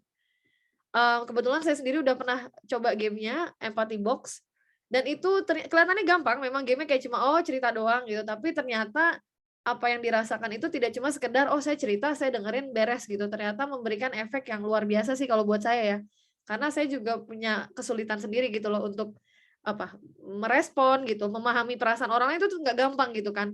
Kadang kita mungkin sering kali kan suka bingung, misalnya ada teman sedih, enaknya gimana ya? Ya cuma bilang, oh iya udah nggak apa-apa gitu. Ya, kadang itu kita tidak ada latihannya, ya nggak sih? Kalian di sekolah belajar nggak? Ada sesi untuk merespon kalau teman-teman punya masalah atau misalnya itu tadi saya baca kayaknya main bakal nangis. Oh nggak apa-apa. Nah ini juga yang akan menjadi rules dari permainan Empathy Box. Jadi ini menjadi safe space teman-teman nanti setelah ini. Jadi buat teman-teman senyaman mungkin. Jangan sampai ya, jangan terlalu tegang, jangan terlalu tegang banget karena ini juga it's about cerita. Saya jujur, saya pertama kali nyoba game ini, kebetulan saya di lead-nya sama yang bikin gamenya. Jadi kebetulan yang bikin bukan saya ya. Empathy Box tuh dibuat oleh teman saya orang Malaysia. Dia waktu itu bikin sesi, kebetulan kami ikut satu workshop seminar kayak teman-teman begini. Saya ikut gitu dan saya nangis gitu. Jadi waktu saya ikut ngobrol dan itu tidak dipaksakan ya. Jadi nggak harus kalian dinangis-nangisin, enggak ya. Jadi intinya senyamannya emosi teman-teman gitu. Jadi kalau emang teman-teman nanti ingin menangis, kalau ingin marah atau ingin apa dikeluarkan saja. Dan tentunya nanti kakak-kakak Elvi akan memandu bagaimana ketika kondisi misalnya ada satu orang yang lagi bercerita, orang lain seperti apa gitu. Nanti teman-teman nggak perlu takut, ada kartu-kartu yang akan membantu teman-teman untuk merespon gitu ya. Dan itu jangan takut untuk untuk melatih diri untuk merespon gitu. Jadi jangan malah diem aja, tapi ikut mencoba merespon dengan apa yang teman-teman pelajari selama sesi Empathy Box dan tentunya belajar dari Mbak Dita gitu. Saya mungkin sedikit mau share slide ini. Slide, oke. Nah, jadi teman-teman nanti akan mendapatkan kartu di permainan Empathy Box ini. Kartunya ada 5. Jadi ini adalah game game Empathy Box yang di-create oleh satu bisnis sosial bernama Triplus dari Malaysia. Dan di sini teman-teman akan menerima kartu. Yang pertama adalah kartu love, show some love. Di kartu ini nanti tentunya teman Elvi akan menceritakan lagi ya. Saya hanya sekedar ini aja overview. Show some love di sini teman-teman nanti ketika teman-teman menjadi posisinya sebagai pendengar, jadi bukan yang bercerita. Jadi kalau teman-teman menjadi storytellernya, menjadi orang yang bercerita, itu teman-teman tugasnya cukup bercerita. Dan nanti kakak-kakak Elvi akan memandu apa kira-kira yang mau diceritakan. Jadi teman-teman bebas mau memilih apa yang mau disampaikan. Jadi senyamannya teman-teman. Jadi jangan dipaksakan gitu ya. Intinya senyamannya teman-teman, kalau teman-teman yakin, oh ini mungkin perlu saya ceritakan, dan teman-teman mungkin merasa ketika bercerita jadi lebih lega, lebih tenang gitu ya. Karena tujuannya kan kita mencari titik dari sesi seperti ini kan untuk mencari bisa dibilang kebahagiaan mungkin ya, atau itu bahasanya terlalu tinggi, tapi intinya supaya mendapatkan kesenangan ke teman-teman. Jadi jangan sampai membuat malah jadi tidak tenang, malah jadi lebih terganggu gitu. Jadi intinya mungkin dipikirkan kira-kira apa yang ingin disampaikan ketika teman-teman dapat giliran untuk bercerita. Nah, kartu-kartu ini akan digunakan untuk para pendengar. Tentunya teman-teman satu persatu akan bercerita ya, ganti-gantian. Nah, tapi ketika satu bercerita dan yang lain mendengar, nah kunci dari permainan ini harus mendengar. Kadang mungkin terlihat sepele, tapi kadang tidak mudah untuk mendengar. Itu jujur saya mengakui banget. Kadang kalau orang cerita, kadang kita bawaannya pingin ngerespon gitu. Nah, jadi di permainan ini tidak segampang itu. Jadi tidak diperbolehkan untuk misalnya tiap ada yang ngomong terus tiba-tiba ngedenger, ih gue banget nih gitu. Terus tiba-tiba ngomong, oh iya gue banget nih, gue mau ini gitu. Nah, itu tidak ada di dalam aturan. Jadi teman-teman harus benar-benar ikut mendengar, jadi nggak merespon, nggak memotong. Dan nanti ketika si orang yang bercerita sudah selesai ceritanya, waktunya kurang lebih sekitar 3-5 menit untuk bercerita. Setelah dia selesai, baru teman-teman boleh merespon, tapi kalau mau ngomong, perlu tunjukkan kartu dulu. Nah, di sini ada kartunya nih ya, ada 5. Yang pertama, show some love. Fungsi dari kartu ini, teman-teman nunjukin, jadi cukup ambil, kartu saya ada bentar ya, saya ambil kartunya dulu. Bentar. Oke, kira-kira bisa lihat screen saya nggak? Bentar ya. Bisa ngeliat screen saya nggak ya? Atau cuma lihat screen ini? Maksudnya maaf. Jadi ini saya pegang kartunya nih ya. Kalau teman-teman bisa lihat. Jadi ini ada 5 kartu yang saya pegang. Nanti teman-teman akan punya kartunya. Tapi mohon maaf nih untuk peserta online. Teman-teman mungkin untuk hari ini tidak bisa pegang kartunya ya. Tapi kebetulan Kak Bibil udah sempat ngirim ini kan ya. Ngirim PDF ini. Betul nggak? Aku boleh confirm dulu nggak kalau peserta online udah nerima PDF yang saya share ini. Jadi nanti teman-teman cukup pakai handphone dan digeser-geser aja dan ditunjukin ya seolah-olah kayak megang kartu gitu. Paham nggak kira-kira peserta online?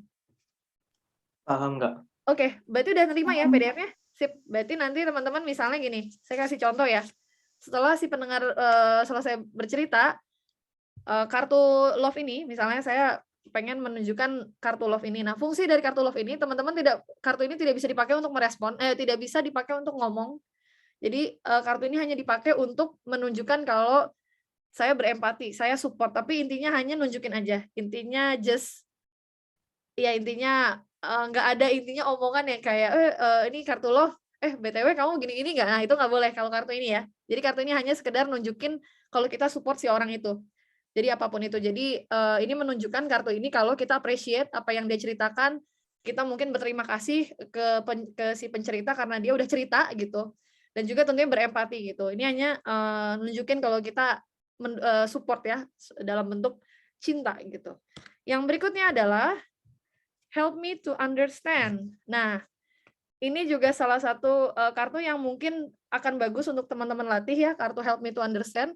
Teman-teman dengan menggunakan kartu ini boleh nanya, boleh berasumsi, boleh mengklarifikasi dari apa yang diceritakan oleh si pencerita, si storyteller ya. Karena tadi kata Mbak Dita kan dia bilang, saya mungkin saya berdiri di sini ngeliat meja, sisi sini saya bisa nunjukin ada apa-apa.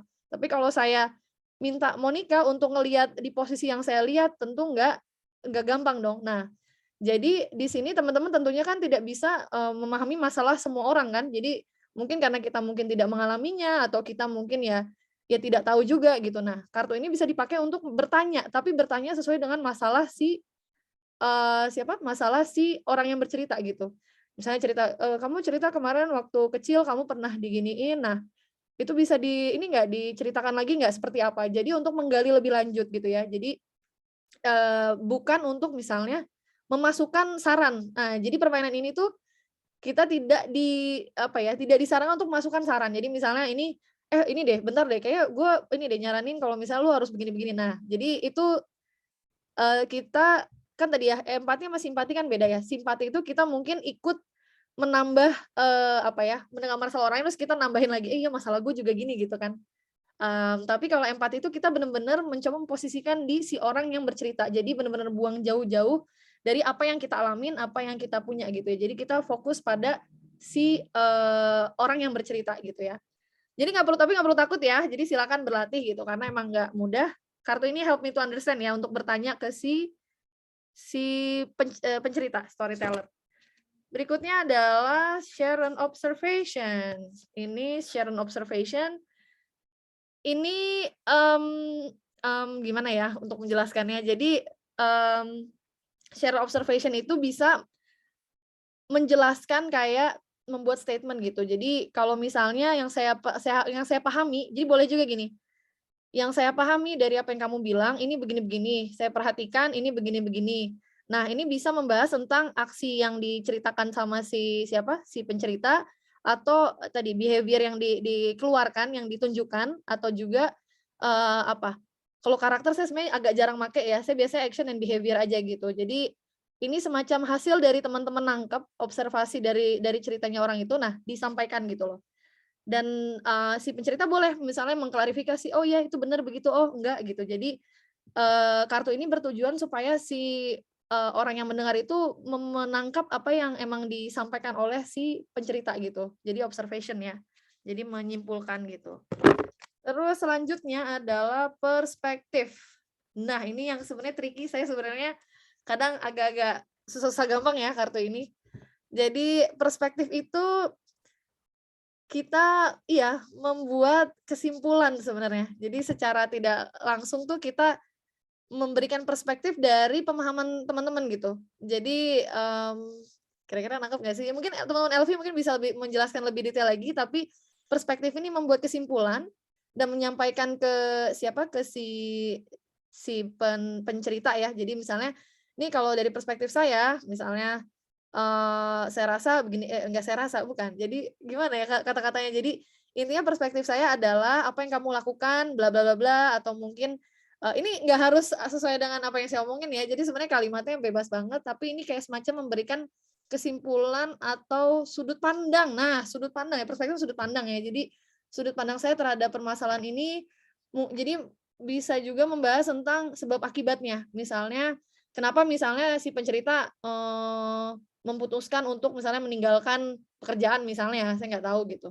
Nah, jadi melihat perspektif, kamu ninggalin pekerjaan ini karena mungkin kamu merasa kesepian atau jauh dari apa gitu-gitu. Jadi hanya sekedar membuat pendapat tapi bukan kayak semacam membuat saran gitu ya. Jadi bedakan itu dengan memberikan suggestion. Jadi perspektif itu bukan suggestion ya, bukan advice, bukan suggestion. Karena kita belajar untuk menerima merasakan apa yang dirasakan oleh si pencerita gitu.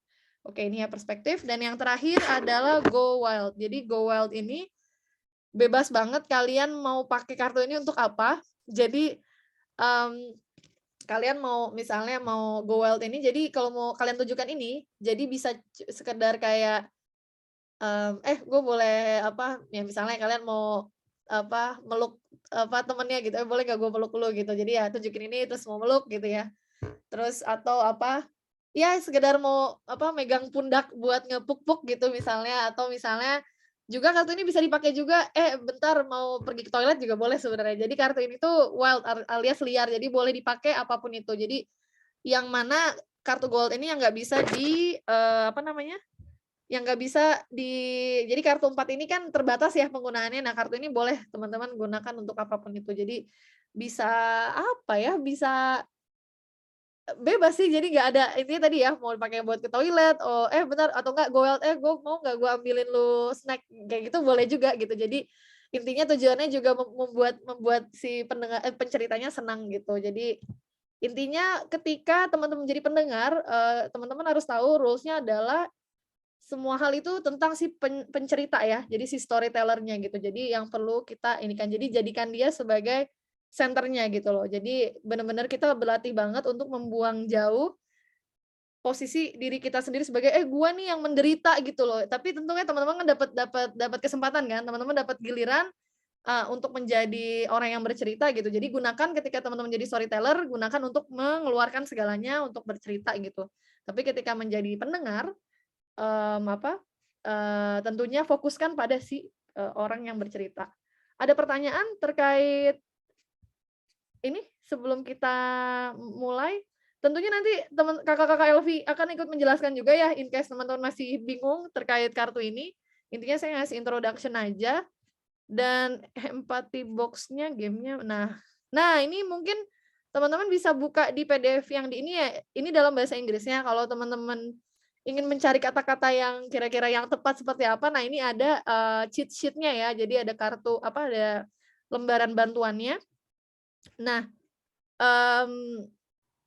ini ada contoh-contoh ininya ya. Dan nanti silakan kalau kalian mungkin ada kesulitan, mungkin bingung ini nge-translate-nya gimana, bisa tanyakan ke siapa Kak Ardelia atau ke Kakak Elvi gitu. Misalnya nanya, Kak, ini kalau misalnya ininya gimana gitu. Jadi jangan takut ya, ini safe space teman-teman. Jadi jangan di sini tidak ada yang namanya, kita berusaha belajar untuk tidak menjudge gitu ya. Itu memang satu PR yang sangat challenging gitu ya untuk kita semua gitu. Jadi benar-benar dilepas aja gitu, nggak perlu takut. Ada pertanyaan? Apa semua clear? Oh iya, sama mungkin terkait dengan penggunaan kartunya akan diceritakan sama kakak-kakak Elvi ya, gimana pemakaian kartunya gitu-gitu. Nah itu mungkin dijelaskan, saya hanya ngejelasin tadi jenis-jenis kartunya. Ternyata saya salah ding, so some love ini boleh ngomong tapi cuma sekedar ngomong thank you so much, atau misalnya saya senang kamu ngomong soal ini gitu. Tapi udah jangan ditambah-tambah lagi gitu. Jadi jangan jangan sepanjang si help me to understand sama share and observation gitu. Jadi lebih ngasih support ya kuncinya gitu. Kalau misalnya ngeluarin kartu ini. Kamu nanya. Oh iya, boleh. Kalau misalnya wildcard bisa buat ngasih saran nggak? Boleh. Yes, boleh. Boleh. Wildcard boleh, tapi wildcard boleh, tapi go wild ini tidak bisa dipakai setiap kali giliran. Jadi harus digunakan. Jadi gini loh, misalnya anggap ya misalnya kamu Salman, kamu lagi menjadi yang dengerin gitu, misalnya satu temenmu lagi ini, nah kamu udah pakai go wild buat yang orang pertama, nah kalau pas orang kedua kamu lagi dengerin, go wild nggak boleh dipakai gitu. Jadi Intinya usahakan gunakan semua kartu karena ini kan tujuannya kita melatih diri kita untuk untuk merespon dari tiap-tiap kategori kartu kan gitu. Jadi intinya usahakan jangan ini aja WLK terus gitu atau yang show some love terus. Jadi disarankan di permainan ini gunakan semua kartu. Dan permainan ini tidak ada kalah menang ya karena ini it's all about ini ya. Kita bercerita, kita belajar mendengar gitu. Jadi nggak ini. Nah, terus setahu saya satu rules yang lain adalah boleh kalian ngeluarin 2 kartu. Jadi misalnya mau pakai ini love sama help me to understand, boleh 2. Jadi 2 aja.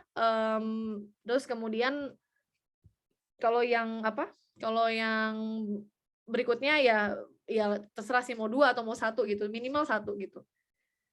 Kira-kira menjawabkah ini? Intinya boleh ngasih saran, boleh ngasih pakai gold boleh, tapi jangan ngeluarin yang kartu yang lain tapi ngasih saran gitu. Kayak gitu. Mana lagi ya?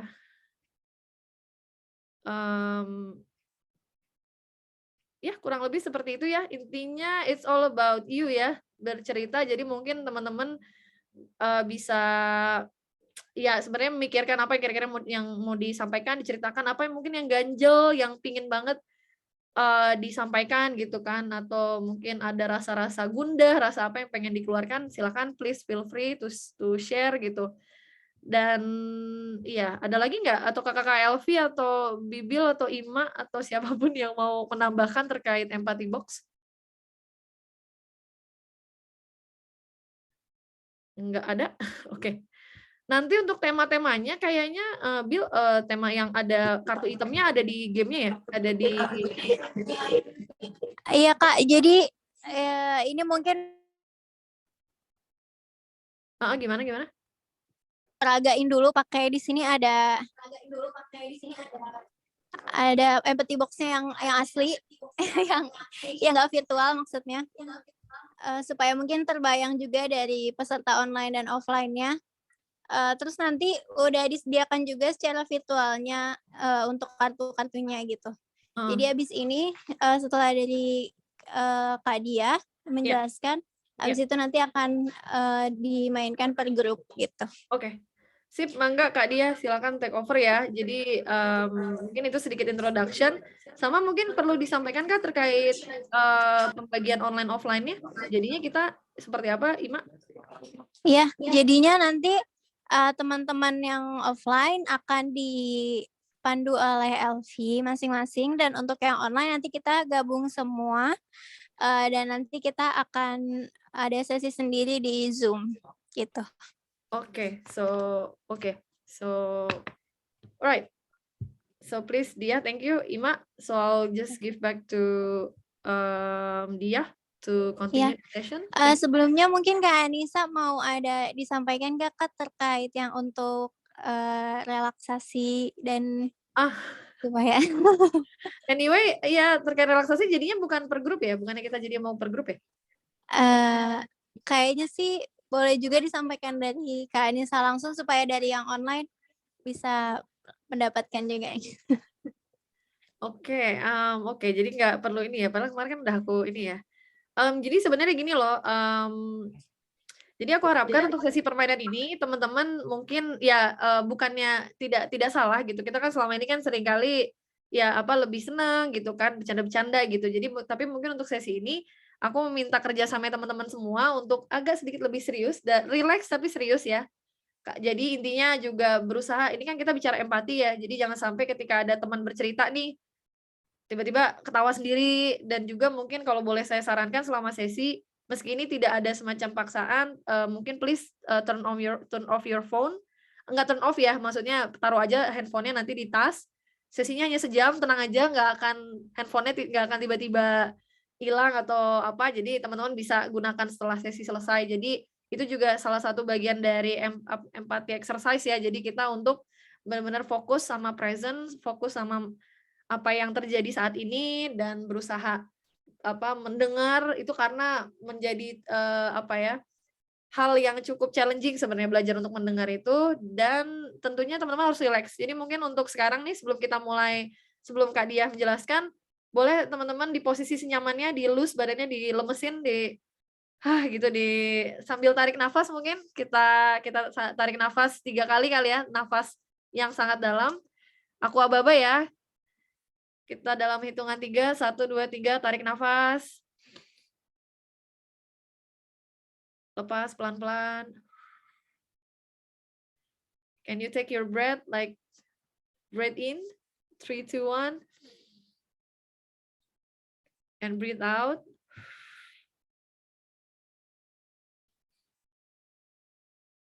Ya.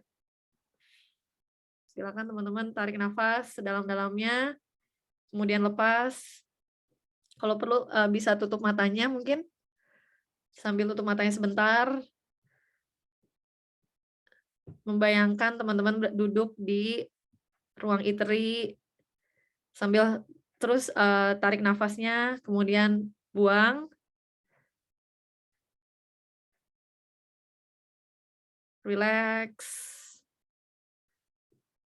Bayangkan teman-teman bangun pagi, bersiap-siap, berangkat menuju lokasi acara Creaton Me dengan semangat yang sangat baik. Boleh dibayangkan juga teman-teman sebelum pergi melihat orang-orang tercinta di rumah, berpamitan sama keluarga untuk belajar menimba ilmu. Tarik nafasnya, kemudian dibuang perlahan. Tentunya teman-teman berada di sini dengan niat yang baik, dengan tujuan yang baik. Insya Allah, apa yang teman-teman harapkan, apa yang teman-teman impikan, insya Allah akan terkabul. Tarik nafasnya, buang perlahan. Ya, baik, silakan buka mata teman-teman. Mudah-mudahan sedikit rileks ya. Sebelum kita mulai sesi empati box. Ya, baik, saya kembalikan ke Kak Dia. Terima kasih. Oke, makasih Kak Anissa. Nih ya, yang tadi udah dijelasin Kak Anissa, aku tekanin sedikit lagi. Gak ada yang ketawa selama sesi ini. Semuanya serius, tetap rileks, tapi jangan dibawa bercanda. Ya, kita kan semua udah pada kenal. Jadi usahakan kalian tetap mendengarkan apa yang teman-teman ceritain. Oke? Nah, jadi nanti di sini udah ada kartu ya. Yang ini kartu yang kuning adalah kartu rules-nya, peraturannya. Nanti kakak Elvi-nya bakal ngejelasin peraturan pertama, kedua, dan ketiga. Ya, yang pertama, jadi share personal stories that are grounded in 3 meaningful, memorable, sama about me. Ya, jadi kalian ceritain aja intinya tentang diri kalian. Yang ada di memori kalian, yang paling berarti buat kalian, kayak gitu. Nanti kalian ceritain semuanya. Pokoknya open aja ya. Tapi perlu diingat, kalau misalkan ada cerita yang menurut kalian nggak patut di-share ke orang-orang lain, atau misalkan kalian berat banget buat ngeluarinnya, nggak perlu ya, nggak ada paksaan. Tapi sebisa mungkin kalian jelasin apa yang kalian rasain, gitu ya. Jadi kalian tetap free, tapi ada batasannya yang kalian perlu ketahui, gitu kan. Semuanya tahu kan? Udah pada gede? Ya. Oke. Sekarang yang kedua, itu ada set aside your opinions and judgment. Jadi kalian nanti kan kebagian, ada yang jadi storyteller, ada si pencurhatnya, sama ada yang jadi listener, pendengarnya. Semuanya bakal kebagian, ya. Ketika kalian jadi listener, jangan sampai kalian ngeluarin suara-suara aneh atau kalian bercanda sendiri. Tadi kan udah dibilang kan, serius kan? Tetap relax tapi serius. Jangan sampai kalian ngasih reaksi aneh-aneh ketika orang lagi cerita. Oke? Ya. Ini yang paling penting banget, terus nomor 2.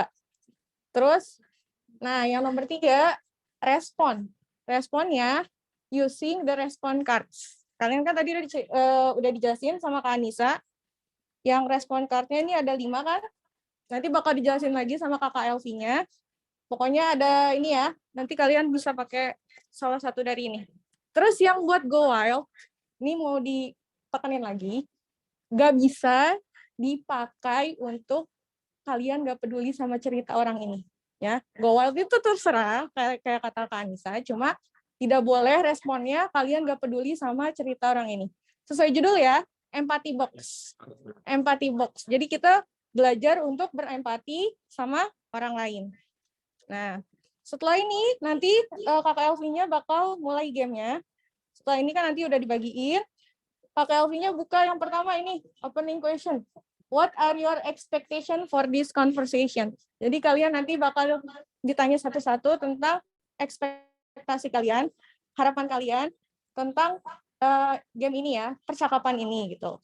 Setelah semuanya udah ditanya satu-satu, nanti ada scenario-nya. Scenario-nya chapter of your life. Jadi kalian ceritain yang ada di hidup kalian ini, pengalamannya. Nah, triggernya ada nih kartu-kartu hitam. Kalau kalian bisa lihat ada namanya decision, keputusan. Terus hope. Hope ini harapan. Ada change, perubahan, transition, identity, family, ada trust, kepercayaan. Jadi kalian nanti pilih salah satu yang kalian rasain, yang kalian mau ceritain, kalian mau curhatin, ya. Pilih salah satu. Nah, nanti yang kalian pilih ini, kartu hitam ini, bakal yang kalian ceritain ketika kalian jadi storyteller. Ya. Ada juga kartu kosong hitam ini. Kartu kosong hitam ini, dia buat, di luar yang ini, di luar yang, trigger yang ini. Kayak misalkan, Kak, aku mau cerita tentang hal di luar ini, boleh. Boleh banget. Soalnya ini sesi curhat ya. Jadi terserah kalian. Setelah semuanya udah curhat satu-satu, terus kalian nanti kasih respon. Ingat tadi nggak boleh ngeluarin suara apapun ketika storytellernya lagi cerita. Kalau ketika setelah storytellernya udah selesai cerita, kalian dikasih waktu, boleh kalian ngeluarin kartu ini. Setelah kalian ngeluarin kartu ini, terus habis itu kalian baru diperbolehkan berbicara, baru kalian berbicara ya. Jadi nggak boleh nanggepin di luar ini, oke? Tadi itu yang harus ditekenin. Yang terakhir, udah langsung closing question. Ntar kalian ditanya, what did you appreciate about this conversation? Apa yang kalian apresiasi dari obrolan ini gitu kan, game ini, oke? Ini brief gamenya aja. Nanti bakal dijelasin lagi sama kakak-kakak Elvi-nya di kelompok masing-masing. Relax ya, tapi tetap serius. Oke? Ya.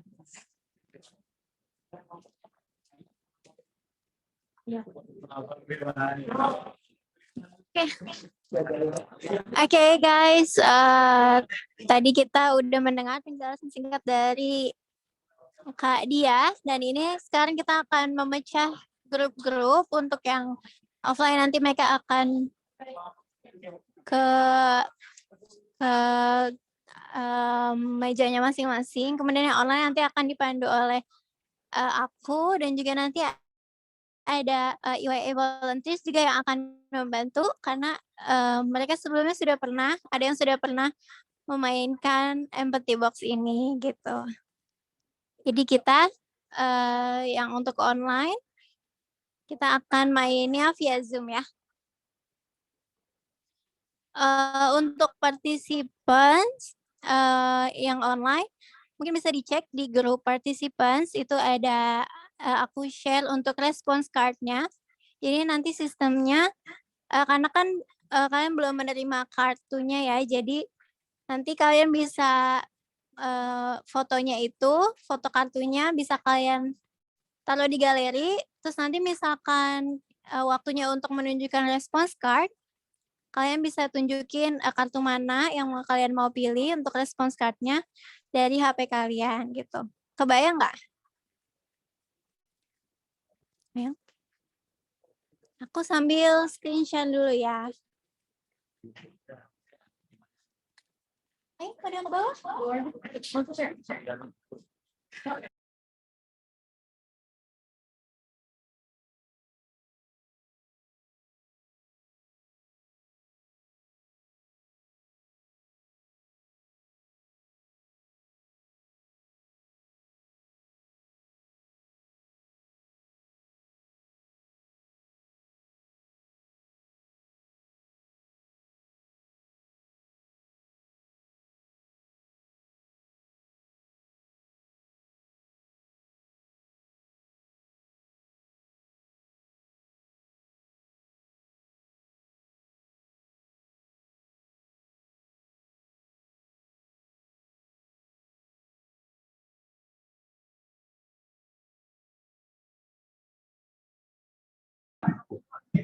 Oh,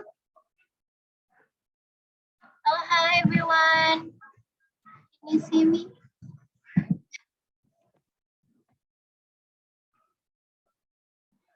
Okay, so maybe I'd like to ask for the UIA volunteers, have you, who has played Empathy Box? I guess Nas and Casey. Do you guys still remember the rules? I think all of us have tried it during our TOT last time around. So, yep, I do remember, yeah.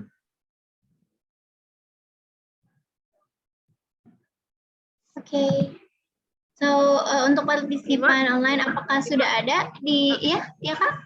Sorry, before we start, is it possible for all of us in the, sorry, I also forgot to, for all of you who will join the session to turn on your camera, I think it will be helpful, terutama buat peserta online. Actually, I will be observer because I did it so many times. I think I'm gonna give more opportunity to every one of you who just tried this game for the first time.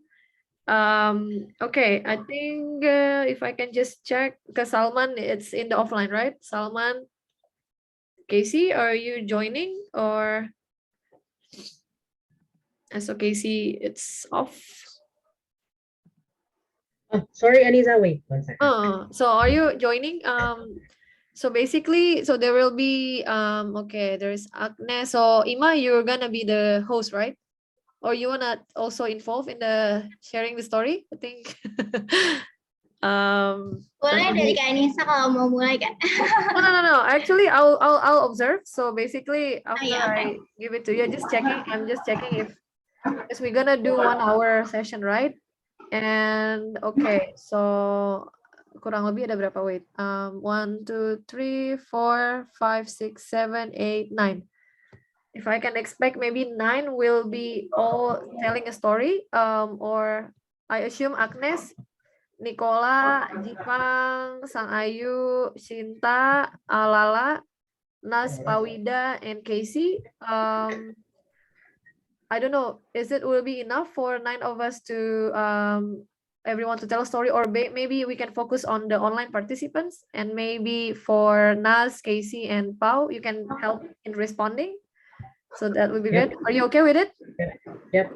Okay. Totally okay. Yes. Okay, so Ima, kita jadi sudah sepakat ya. Jadi untuk Empathy Box, we are focused on participants, and AYA will help in doing the observation. And for the cards, untuk kartunya, wait, so udah dapat semuanya kan ya? Jadi tinggal di download, nanti kalau misalnya ini tinggal ditunjukin aja. Wait, I'll give example.